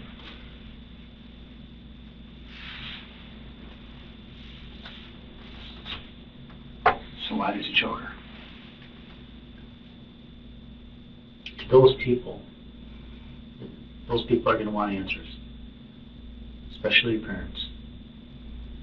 Did you do it to keep your secret a secret? To keep living your life that you were enjoying? Because that's what it looks like, Matt.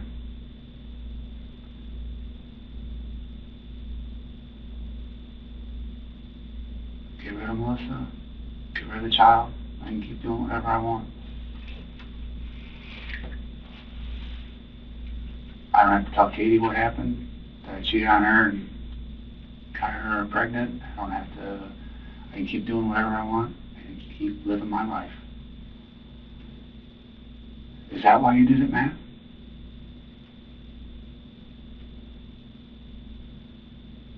Or can we tell your family, the fire chief, Katie, and everybody else that you are not a monster and this was all an accident?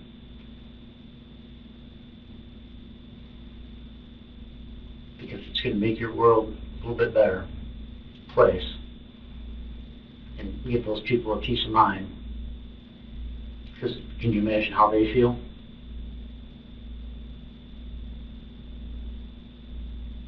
Can you imagine how they feel, Matt? Yeah. Okay. Can we put some people's minds at ease a little bit? Because that might cause problems for people. Because they're going to doubt themselves and wonder, you think how Katie's going to feel, right? Think about mom and dad, how they're going to feel. Can we put their minds at ease a little bit? If anybody deserves it, they do. They deserve to hear it from you, right? Can we agree to that, Matt?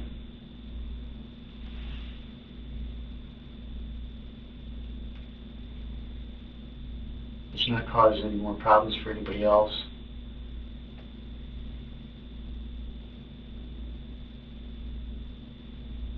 Can we agree to that? Yeah?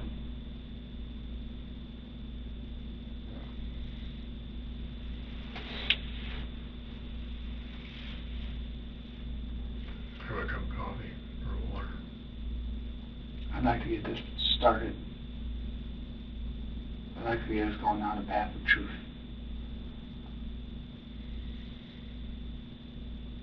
think we've danced around the truth long enough, Matt.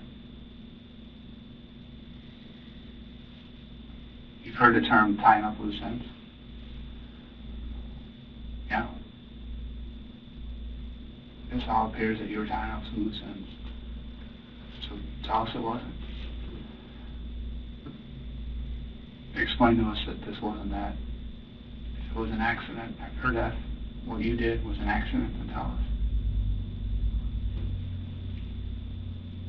Will you do that for us, man?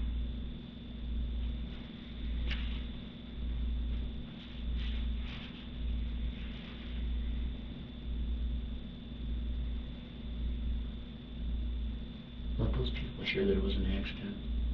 Give them some peace of mind.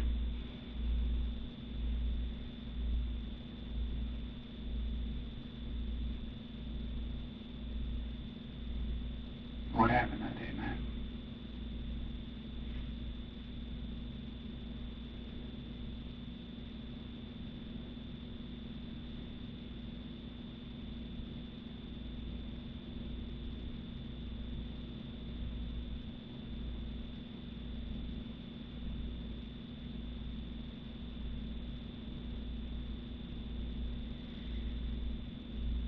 Matt, what happened? Come on, man. We're there. It's time.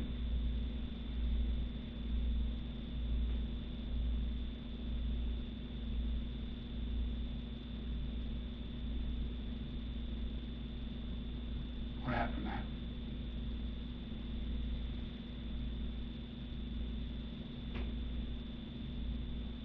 So you have trust, man. At least give Katie some peace of mind, alright?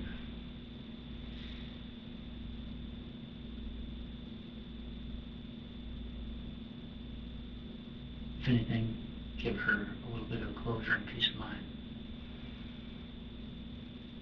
I don't think that's too much to ask for her, do you?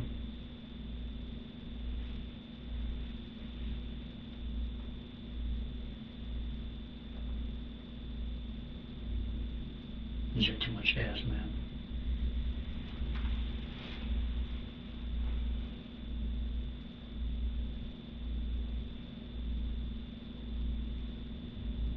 What happened, Matt?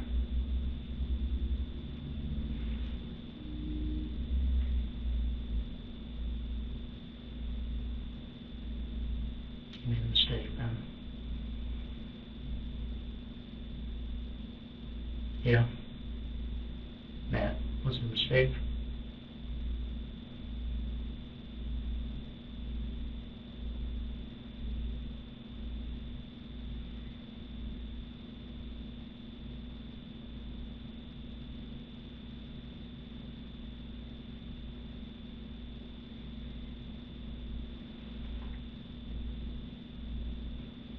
Your sound is not going to put anybody's mind at ease. Your sound is not going to explain your side of it and what happened.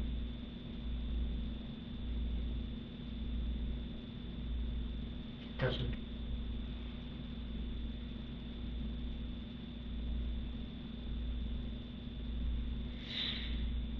Your silence makes those people think. Worst case scenario. Are you a monster? Matt? Are you a monster?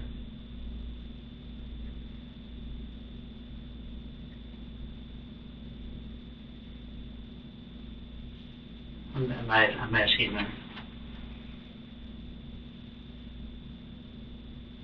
Or are you guy that's caring and compassionate? We're painting a picture and you already have your own opinion. I don't. You know what my opinion is? My opinion is that you do have compassion, you do have a heart, and you do care. That's exactly what I think.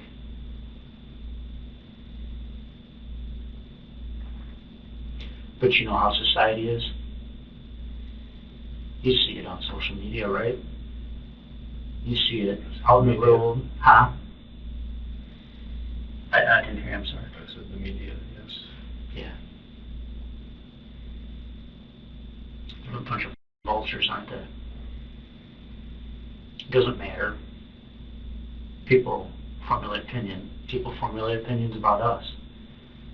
Look at how the police are in the news, right? It doesn't have to be directly us, but the profession, right? Do you think we receive a very warm welcome? Would you agree that we don't? Regardless of what it is, we don't. I don't think that of you at all. I don't think the first time we spoke. I don't think it now.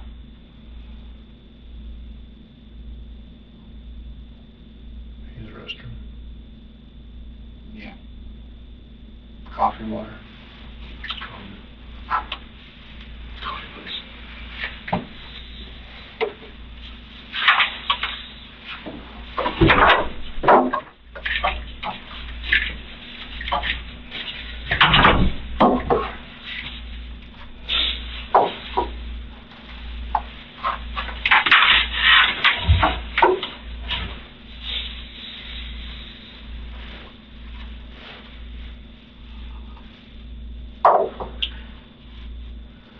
So what I was saying, that you think that I automatically formulate an opinion on you, you're wrong. I don't. All right.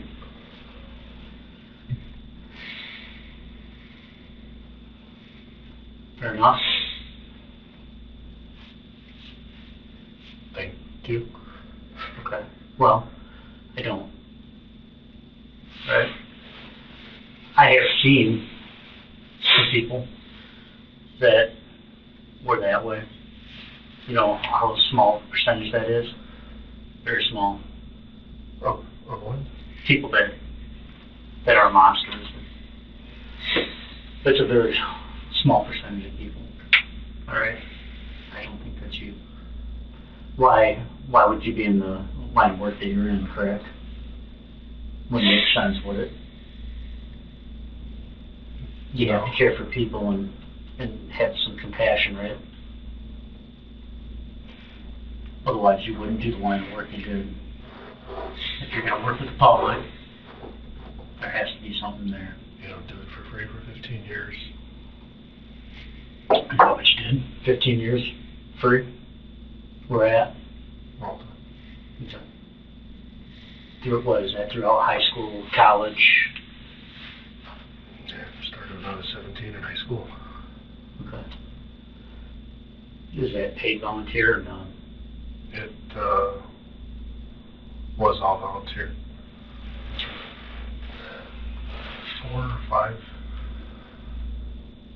And then eventually it worked. years, Oh, years, 4 or 5 years ago, they started paying for the ambulance because there's only 3 or 4 of us. You can't really call it a volunteer and give a decent service to the community. So are you a EMT or paramedic? So you have a paramedic license and then we're able to provide a service to your community, correct? So you went through those steps so you can, have you lived in Malta all your life? I have. Okay. I lived in Sycamore for 2 years. But you grew up throughout your high school years. Spent summers here at camp. Where at? In Oakland or? Scout. Scout Park. Okay. So to think that I've formulated a different opinion of you, you're wrong. Alright? So, my opinion of you is different than what you thought, and that's why. So if you want an explanation as to why, that's why.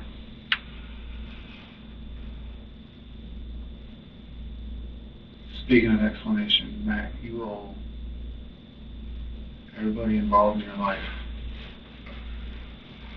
Ross's family, an explanation. Sorry, it's chilly in here. You owe them an explanation. Because you are that kind of person. You can't undo what you did. The only thing you can do is try to make it easier for those people to accept what happened that night and help them move on with their lives. Because Matt is that person. You owe them.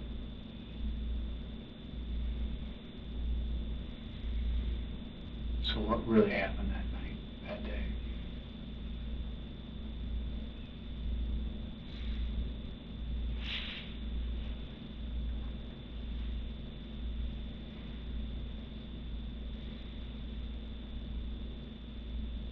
I think I need to talk to an attorney or something. I couldn't hear you. I think I need to talk to an attorney, I guess. I don't know. That's your choice.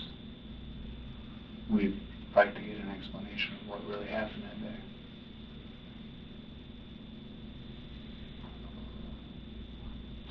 So that we can help you explain to everybody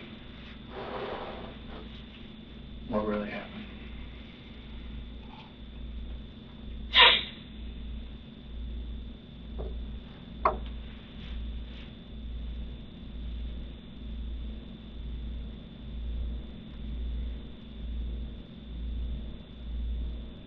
Will you tell us what really happened that day, Matt?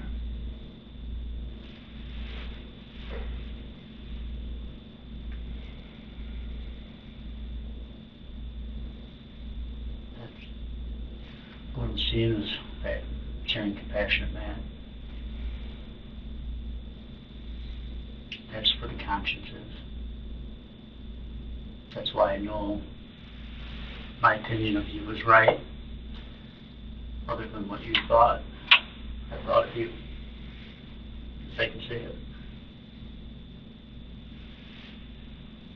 I can see you have a heart.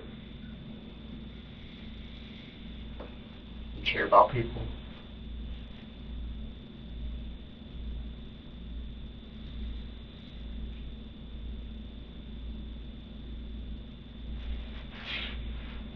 And that was right and correct. So what happened?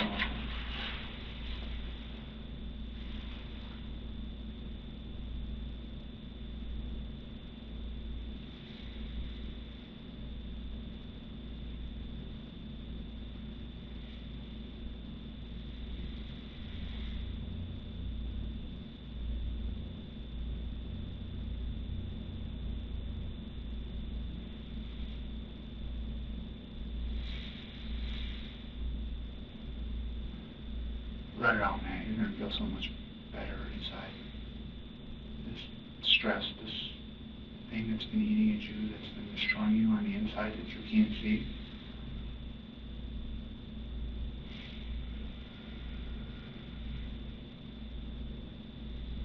You're showing your face, your eyes.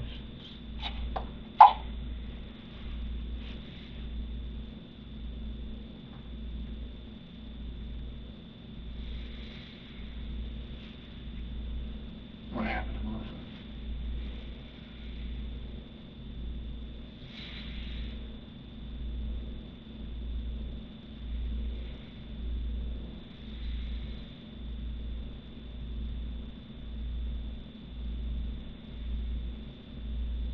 If you never wanted to hurt her, then tell us what did happen.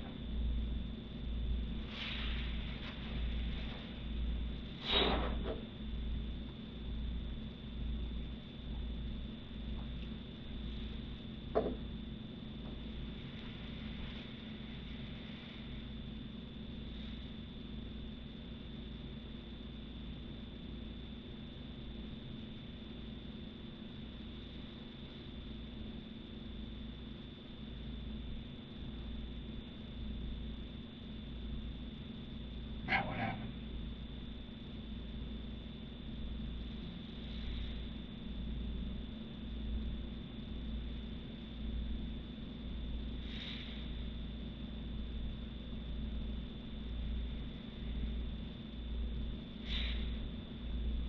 You can't carry the burden forever.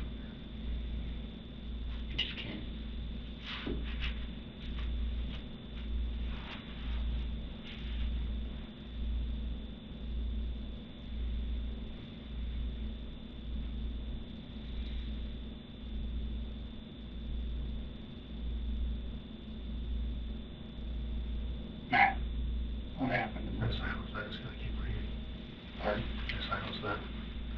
silent now, is it? Sorry, it's vibrating. I just hit the. Oh, that's fine. Man, what happened? Come on.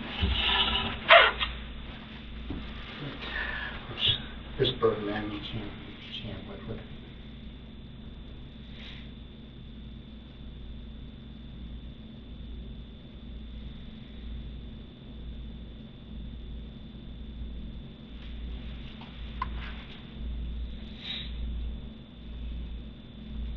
What happened that day?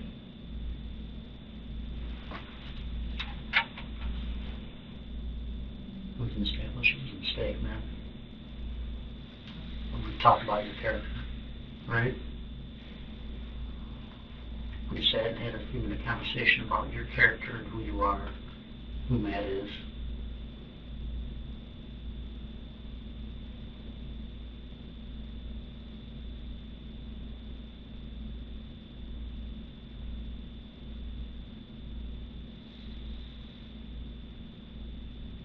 Right.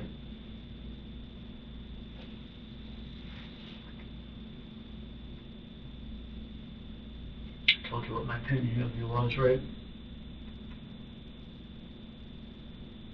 Was I wrong? No.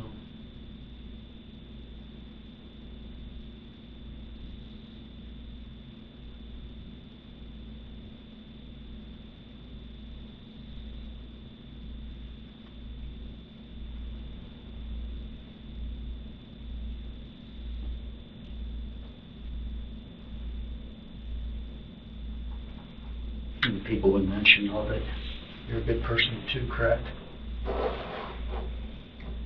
was it? The people that we previously mentioned, oh, you're a good person, correct?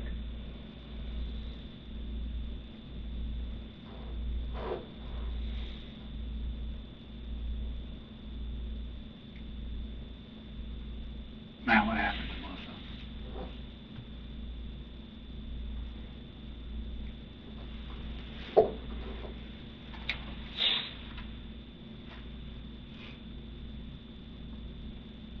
Be honest with your child.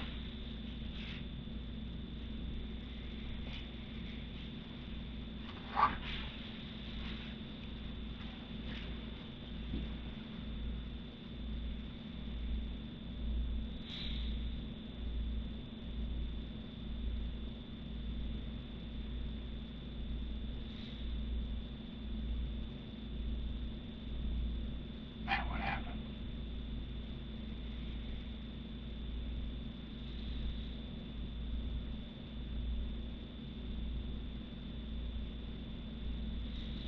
You go over there, she lets you in. What happened next?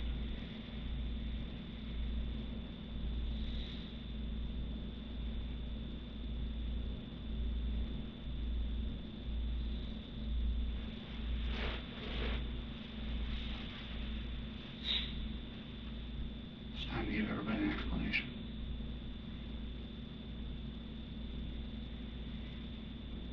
It's time to give everybody closure.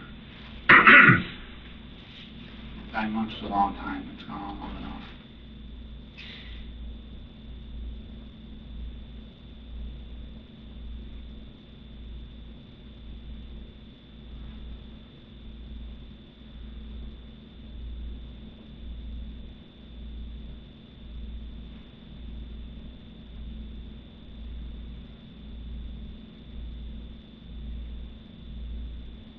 Matt, what happened?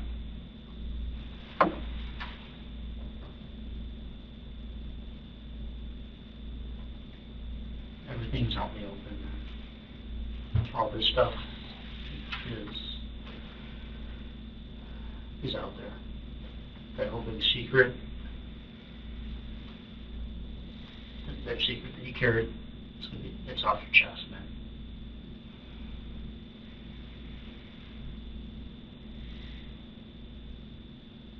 So that secret that you carried, now that it's out there, it has to be released. Would you agree?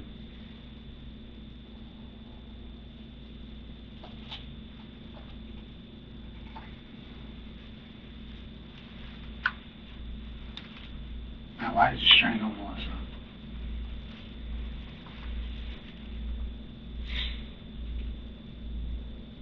Just tell us why.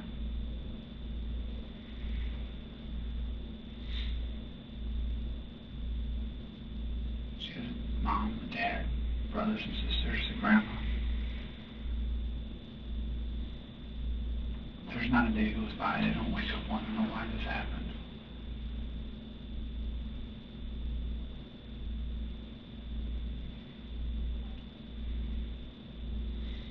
Tell us why this happened. Let us put that family's mind at ease. Let them finally get some sleep at night.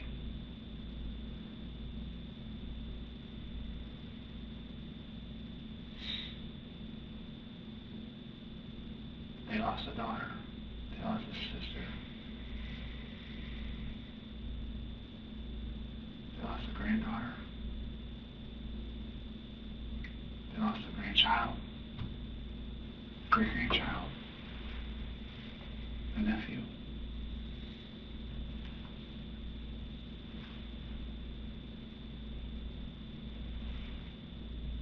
Give them closure they were looking for.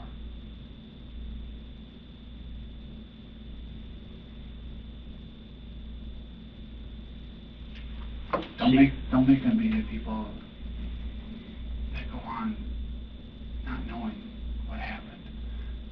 They don't want to know. They just want to know what happened. They don't need to know everything.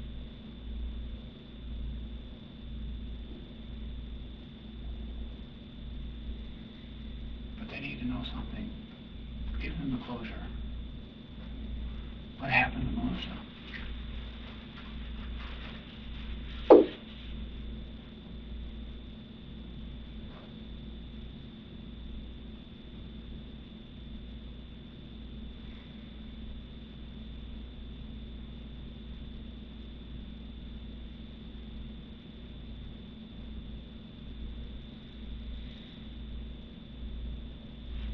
Matt White's children. Why was she strangled?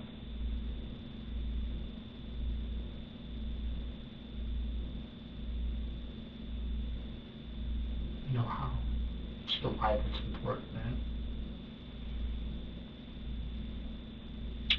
You're talking about the why is we know what happened. It's the why. That's what makes a difference.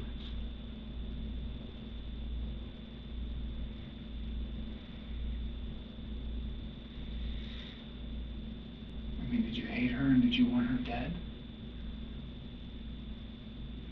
Or did something just snap? And you made a mistake and it got out of control. This moment is the psychological climax of the entire interrogation. He is not referring to the act of killing. He is referring to Melissa's very existence, and by extension, the pregnancy. This is a leakage of underlying belief, the core motive that he has been hiding. In forensic psychology, such slips are often the closest investigators get to a true confession. The word mistake dehumanizes Melissa into an inconvenience, an error in the ledger of his life. Immediately after this, Matt asks for an attorney, realizing he has just handed the detectives the emotional truth they needed. The end results are the same. But what caused this? We'll say a lot.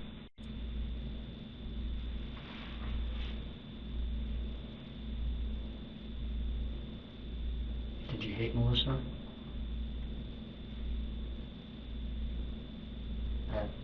Matt, did you hate her?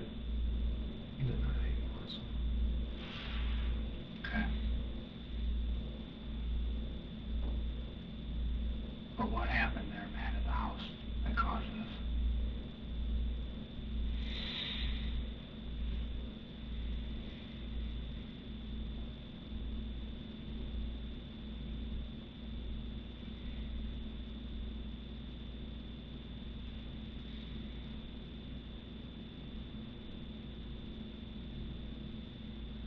You didn't hate her.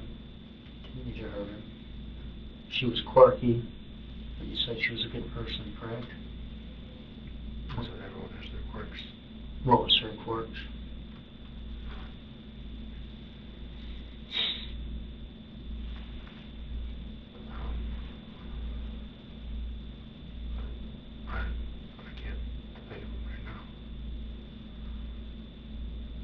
What would be one that would stick out far beyond any other?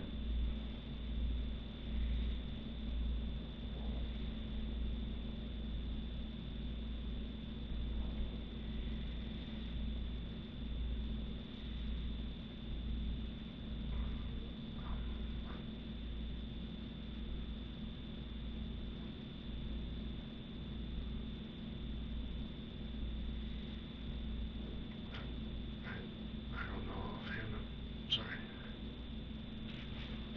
Okay, well, offhand, tell us what happened to Melissa.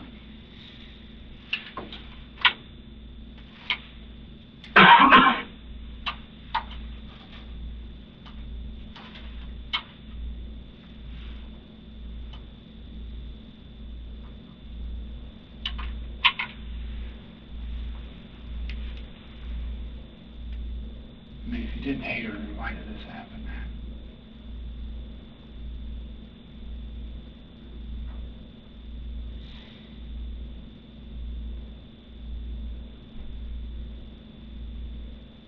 The explanations, it's very important. It matters to all of us.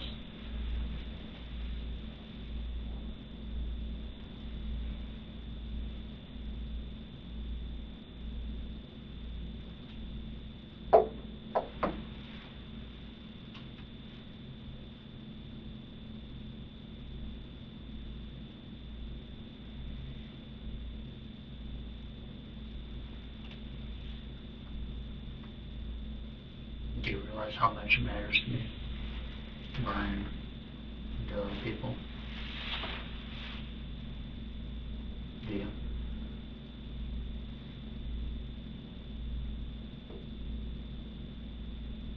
You know how much it matters to me? Let's see if it matters. It does.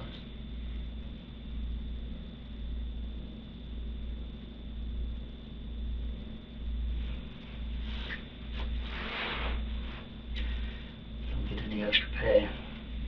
You know how salary is in the service industry, right? It's not, in our industry, it's not that great. We do it for a reason, because we love what we do. At the end of the day, it matters. Just like you do.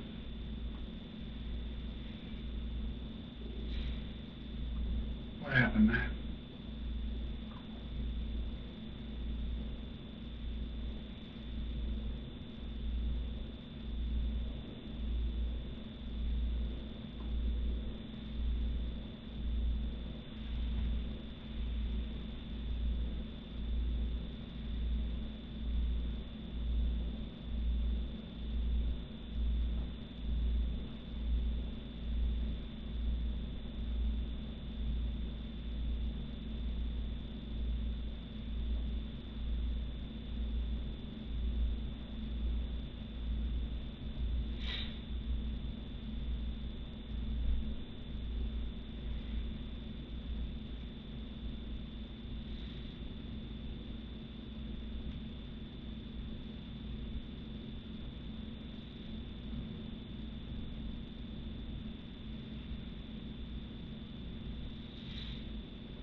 I want you to think back, man, to that afternoon.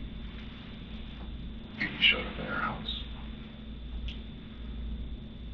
And you guys talked, you had sex, and everything else that happened before you left. I want you to think back to everything you did to her that day. Okay?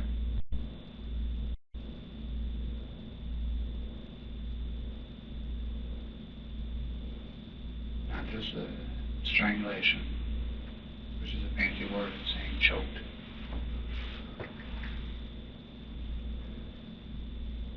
But I want you to think back to everything else that you did to her that day. Okay? And realize we already know.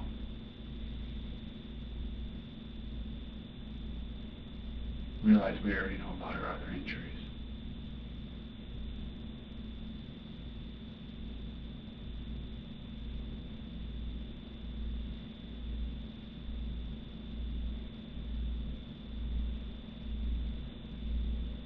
And the strangulation is what killed her.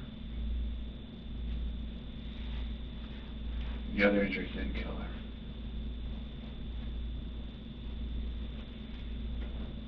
But she had numerous other injuries.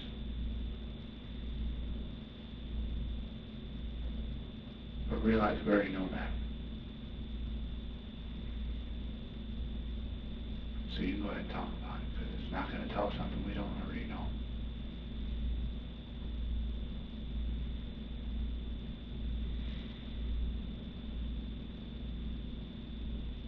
So think about everything you did to her that day.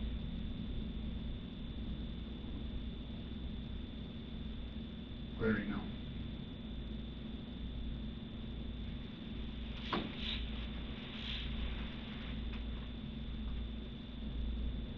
What you probably didn't know was she has a bite mark on her tongue from when you choked her.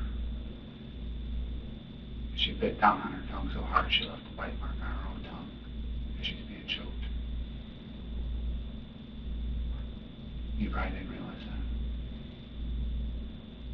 that. It didn't kill her. But to imagine how hard you have to bite on your own tongue to leave a bite mark.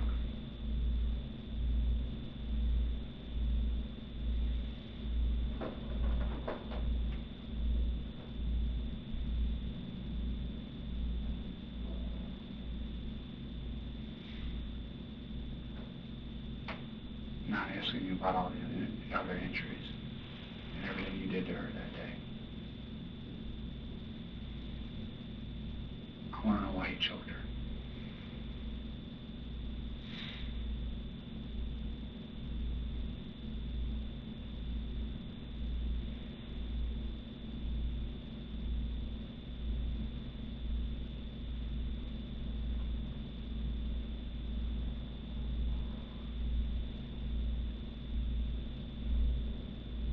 So you can go ahead and be honest with us.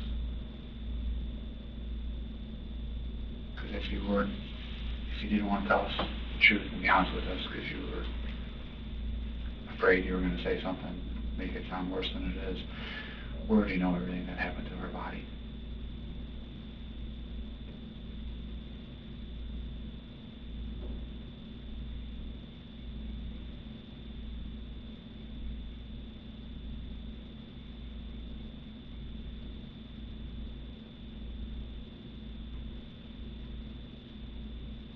Something happened in that house that set you off into a fit of rage. Not the Matt we're talking to right now, but something else. You snapped. And not only did you choke her, you also did other things to her, caused other injuries.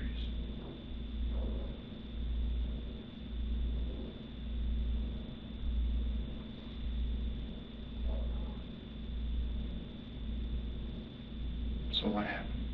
What made you snap like that? What made you turn from the Matt we've been talking to into the guy that lost it?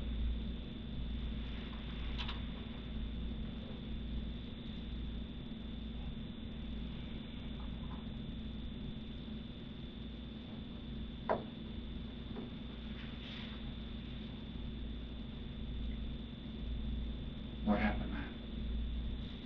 What caused you to change like that in an instant?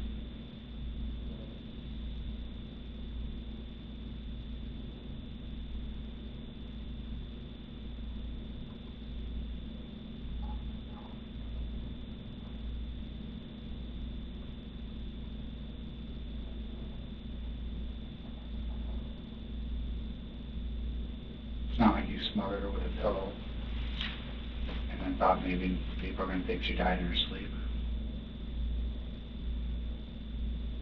That didn't happen.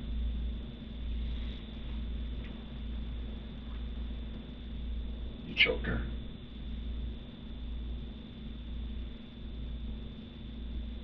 You beat her. You caused internal injuries. You caused external injuries.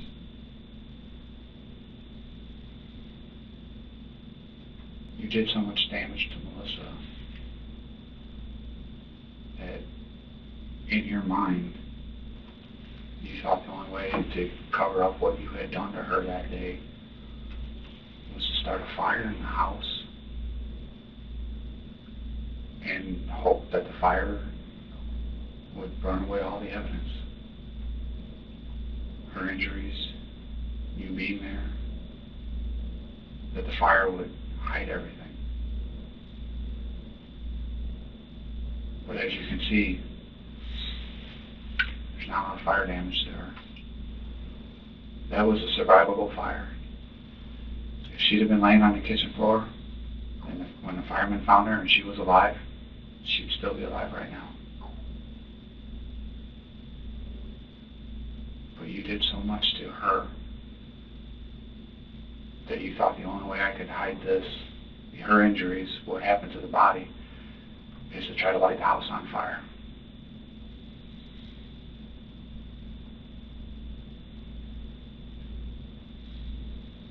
But the fire burned itself out. It smoked a lot.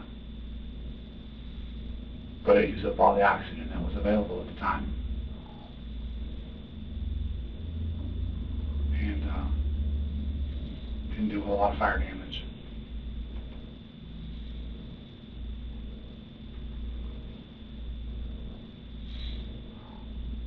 Her carbon monoxide level is 2%.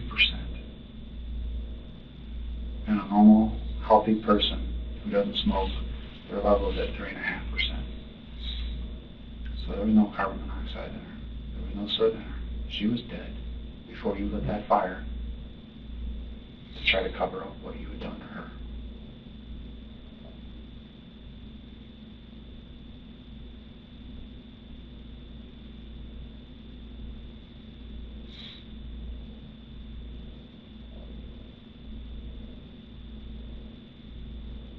So what did you do to her?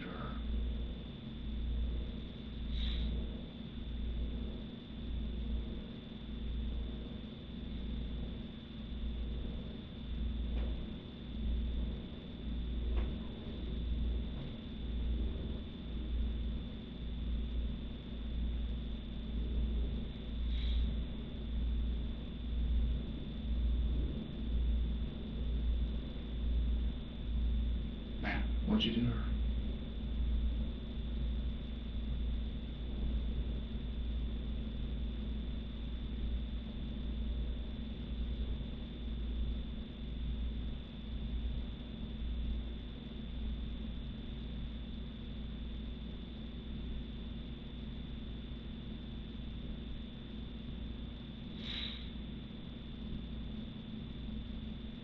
See how the truth keeps revealing itself.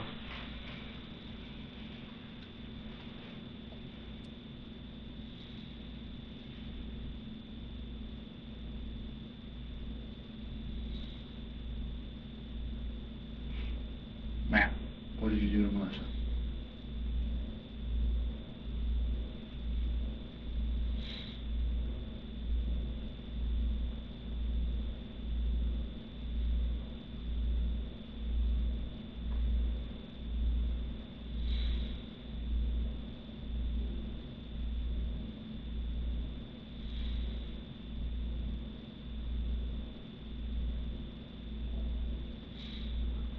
For someone that didn't hate her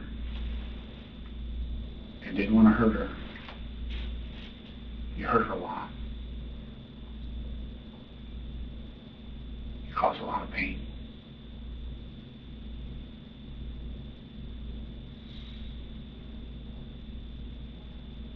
And you strangled her until she died. Why did you do that, man?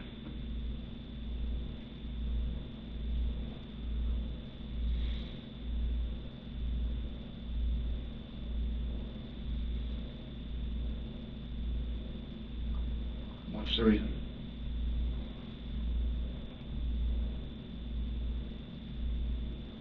Everything happens for a reason in this world.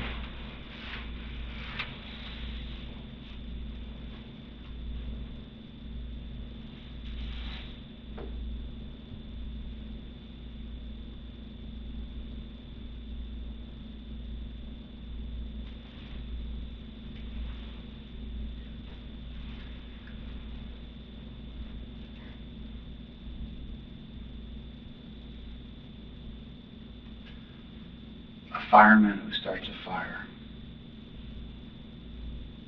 is not looked very favorably in your line of profession.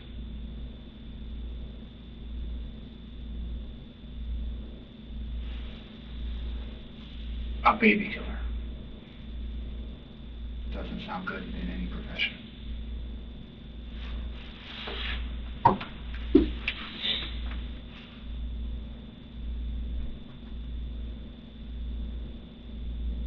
So why did this happen?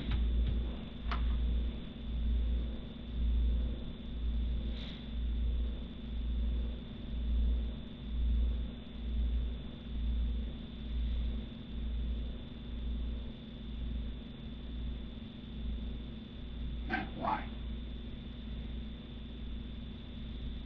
Why did you do these things?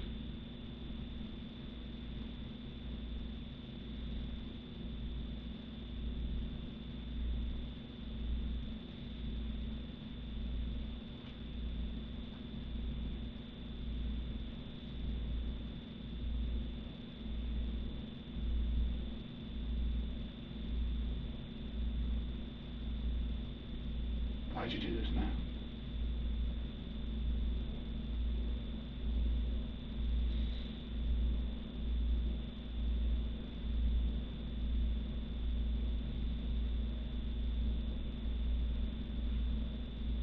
Try to keep the secret the best you could. All of them. Her, the death, everything. But eventually everything unravels. Right? Eventually you can only keep the secret and the truth finally reveals itself. And that's what's happening in many different aspects, a lot of aspects of your life.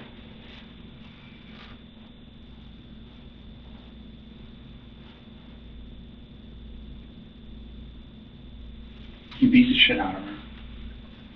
You choked her. And you lit her house on fire, Matt.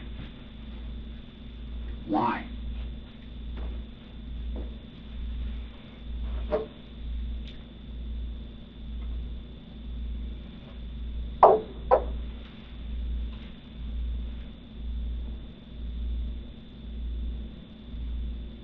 Why, Matt?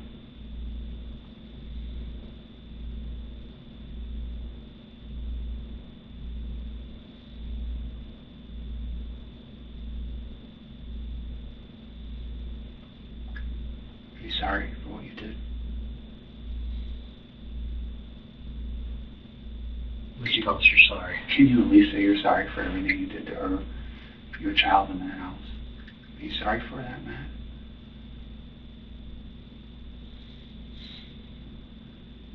You beat her, you choked her, you lit her house on fire. You tried to burn her body, your child's body, to cover up what you did to her. Are you sorry for that, Matt?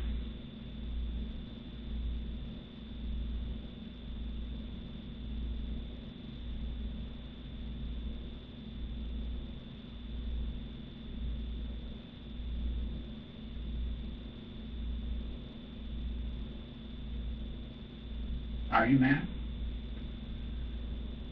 A simple yes or no is all I'm looking for. Do you have any remorse?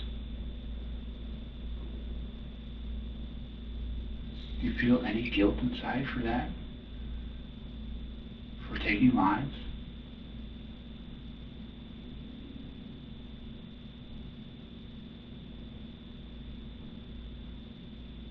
For 9 months you've carried on just as normal as can be.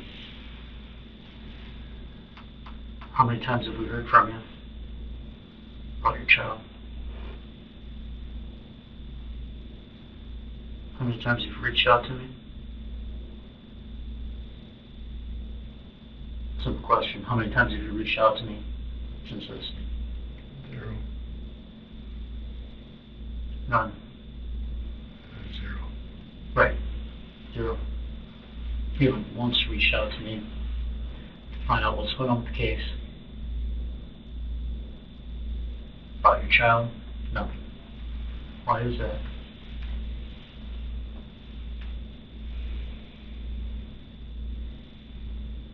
I'd like to hear an explanation why you haven't reached out to me. I want an answer to that. I deserve an answer to that. Why have you not reached out to me?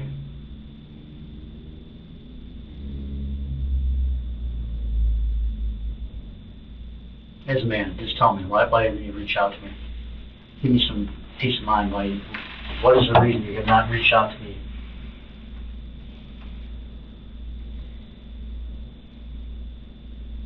You gotta have an answer for it. I gave you my card, told you to call me, anything you needed, right? When we left that, talked to your dad that night, haven't heard from you. Why haven't you reached out?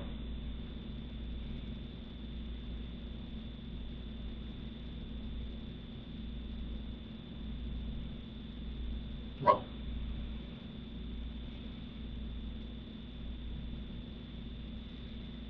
told you the door was always open. Give me a call. My phone rings 24/7, 365. Right? Why didn't you reach out to me?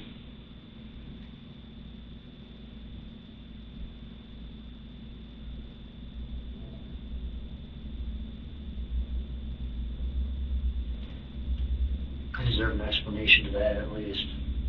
Because Melissa's family, every week they call. Sometimes twice a week. Wanting to know what the status of the case is. Why haven't you reached out to me?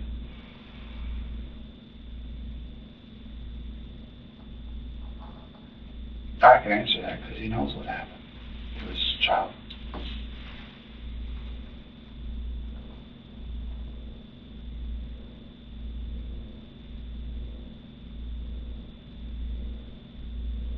You're asking if we found the killer because you are the killer, man.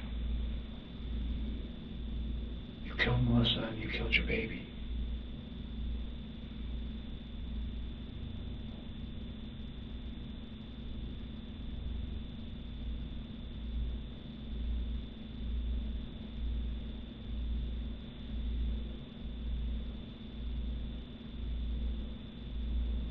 You have the answers. Melissa's family doesn't. No reason to get a hold of me. You already know.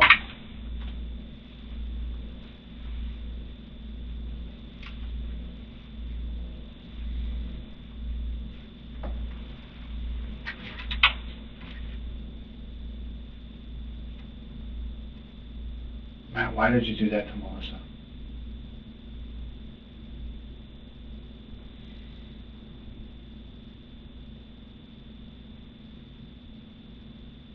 You killed her. You know how everything played out. That's why you didn't reach out to me. Obviously, we've gone through everything pretty much everything that we have, but, right? So I've obviously done an investigation throughout these 9 months. Would you agree to that? Did an investigation, yeah. Okay.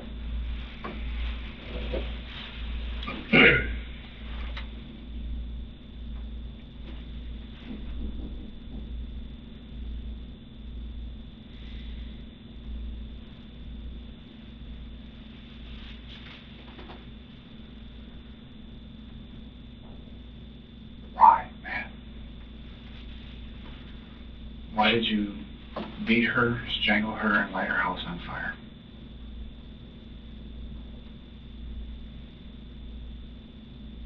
What set you off to do all that? What turned you from the guy who's working in the profession of saving lives and being there to help people to doing this?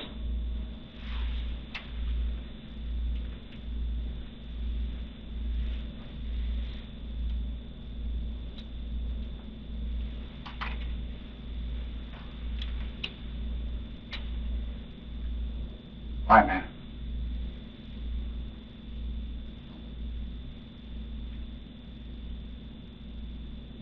What happened that afternoon that turned you you into something you're not, that you never intended to be, that you didn't grow up wanting to be. You're a public servant. You're there to help the public. You're there in times of crisis and times of needs to help people, not do that. So what turned you from what you were into the person that did that?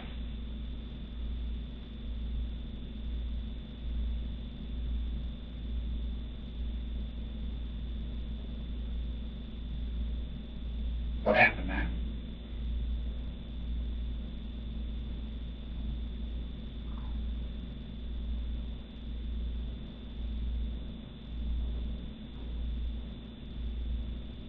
Matt, talk to me.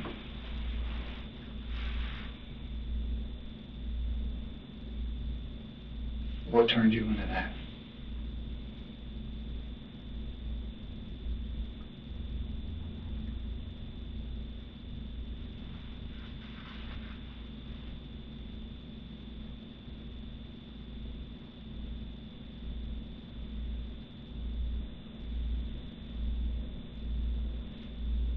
We're waiting, man. We're here to listen to you, to hear your side of the story, for you to explain to us what happened that day, what was going on, what led to this. But you need to speak, Matt. You need to say something.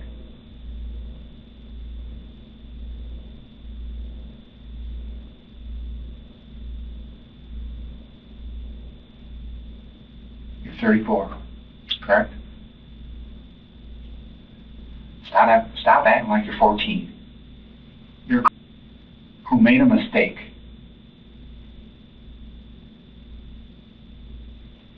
Who needs to own up to their mistakes.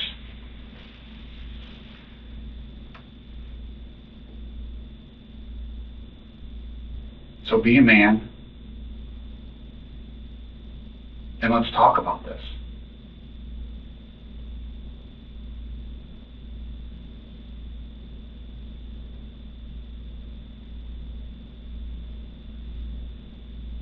What happened that day, man?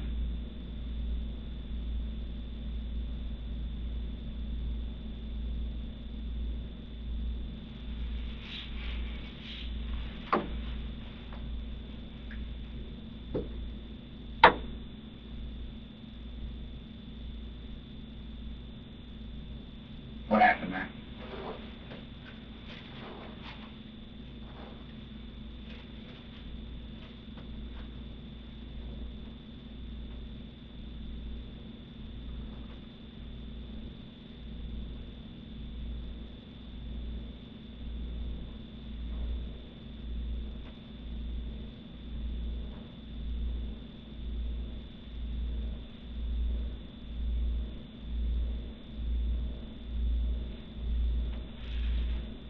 What happened, Matt?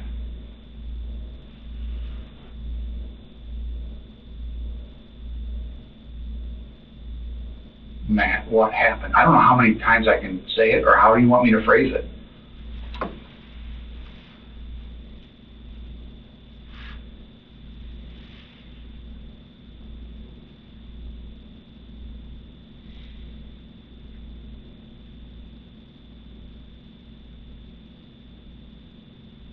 What caused all this to happen? What happened at Melissa's house to cause this?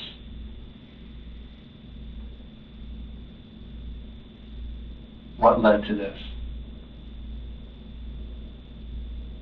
Was it an argument? Did she yell at you? Did she hit you and you acted back? What? Something led to this. What is it, Matt? Or did you not get your way? Because she wouldn't have an abortion. You didn't have any control over the situation.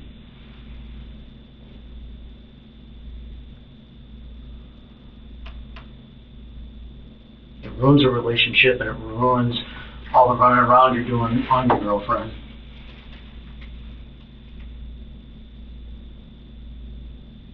Carefree Playboy lifestyle.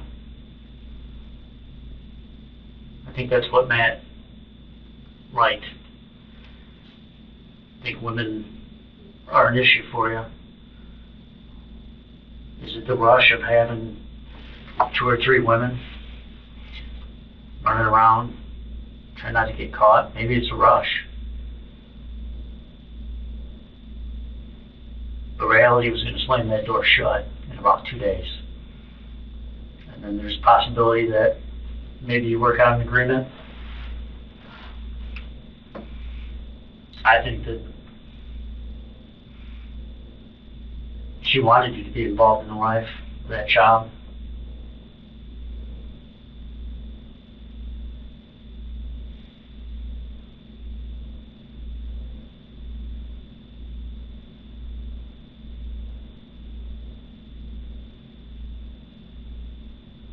I don't know. I still say the longer you sit here and act like you can't understand English, the more I think you went there Monday, scenario A, you went there Monday, you were going to kill her Monday, you backed out, you didn't do it, you went home, you banged Alyssa on Tuesday, you call in sick on Wednesday with an injury or whatever, and you're not, because you're banging her on Tuesday, and you go there Wednesday, you sneak into the house, she lets you in, but you sneak down the road, she lets you in, and you kill her, thus killing your child, and then beat her and strangled her, and she's dead, and your child's dead, and then you light the house on fire to hide the fact that you did that to her, hoping it would burn up in the fire, and you went home to go about your merry way, thinking nobody would have thought you were even there.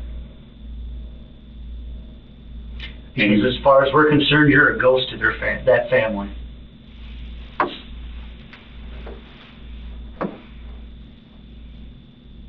And I hate to say it about it, but to you, in your world, that was just another, she ended up getting pregnant.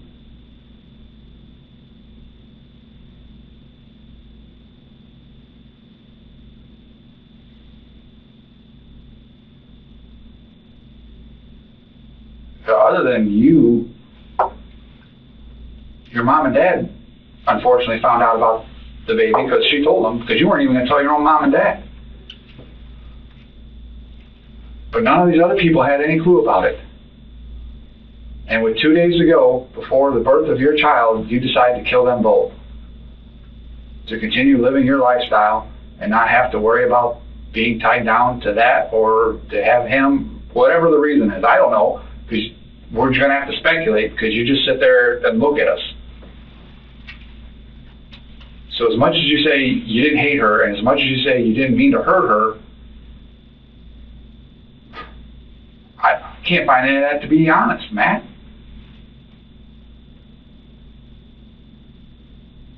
I'm looking for a reason, I'm asking you for a reason why you went there that day and turned from the Matt I've been talking to for hours into the guy that full of rage and beat her and choked her and killed her and lit her house on fire.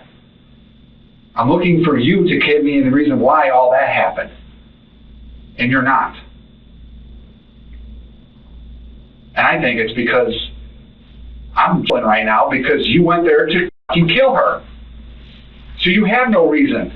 You have no reason to say why you went from being nice man public service to a fucking monster and killed them and lit the fucking house on fire, because that doesn't exist. Because you went there to kill them. Because nothing happened in that house to set you off. You know, my wife can come home and do something, say something, and boom, it sets me off. I've done that with you because you showed up with the intent to kill. You backed out on Monday. You called in sick on Tuesday. You go have sex with Alyssa. 12 hours later, you're over there. So you never showed up to talk about money and everything else like that. You drove from Malta to there, leaving your phone at home so cops couldn't track you, because you've probably seen that somewhere, read it somewhere on the fucking internet. And you drive there, she opens the door, bam, it's on. Whether you had sex with her before or after you killed her, I don't fucking know. Because the damage I seen to her body, the injuries you did to her, I don't know if you had sex with a dead body or a live body, man. I don't know. But you didn't go there to talk about money, and you didn't go there to talk about whether or not you could be there for the birth of your child. You went there to kill her. And then you lit the fire to cover up the fact that you killed her and you killed your child.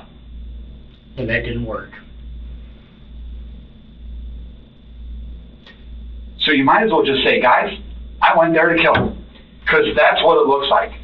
You probably half shit your pants when Carl called you on the phone and found out that you're over at the house. Because I can guarantee I called you that night, and I called you twice. It was probably a good 40 minutes after that. And there was a delay coming over to the Rochelle. You knew why I wanted to talk to you that night. You knew you were the only person, the last person in that house. You even lied on the phone. Carolyn, was that her name?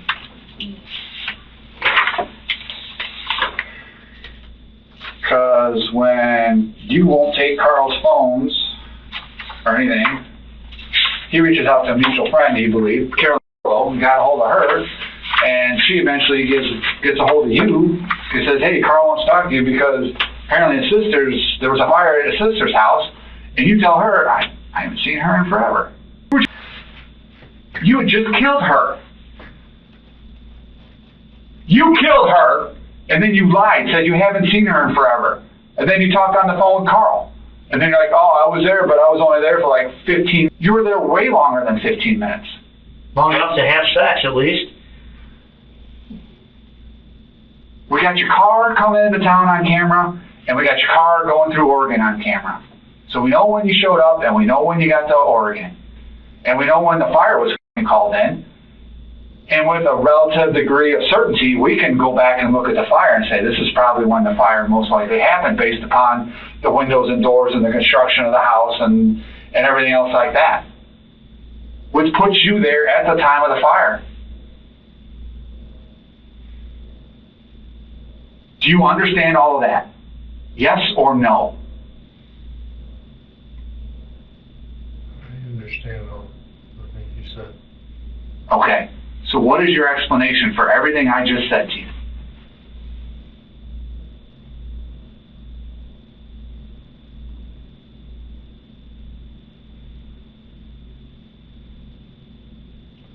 At the same time, I said, I think I'd like to talk to an attorney. You think you'd like to talk to an attorney, or do you want to talk to an attorney?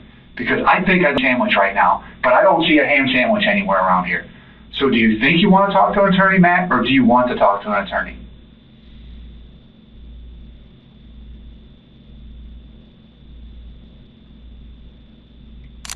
Matthew Plote was found guilty by a jury and subsequently sentenced in June 2024 to natural life in prison without the possibility of parole for the first-degree murder of Melissa Lamesh, as well as 60 years for the intentional homicide of her unborn son Barrett.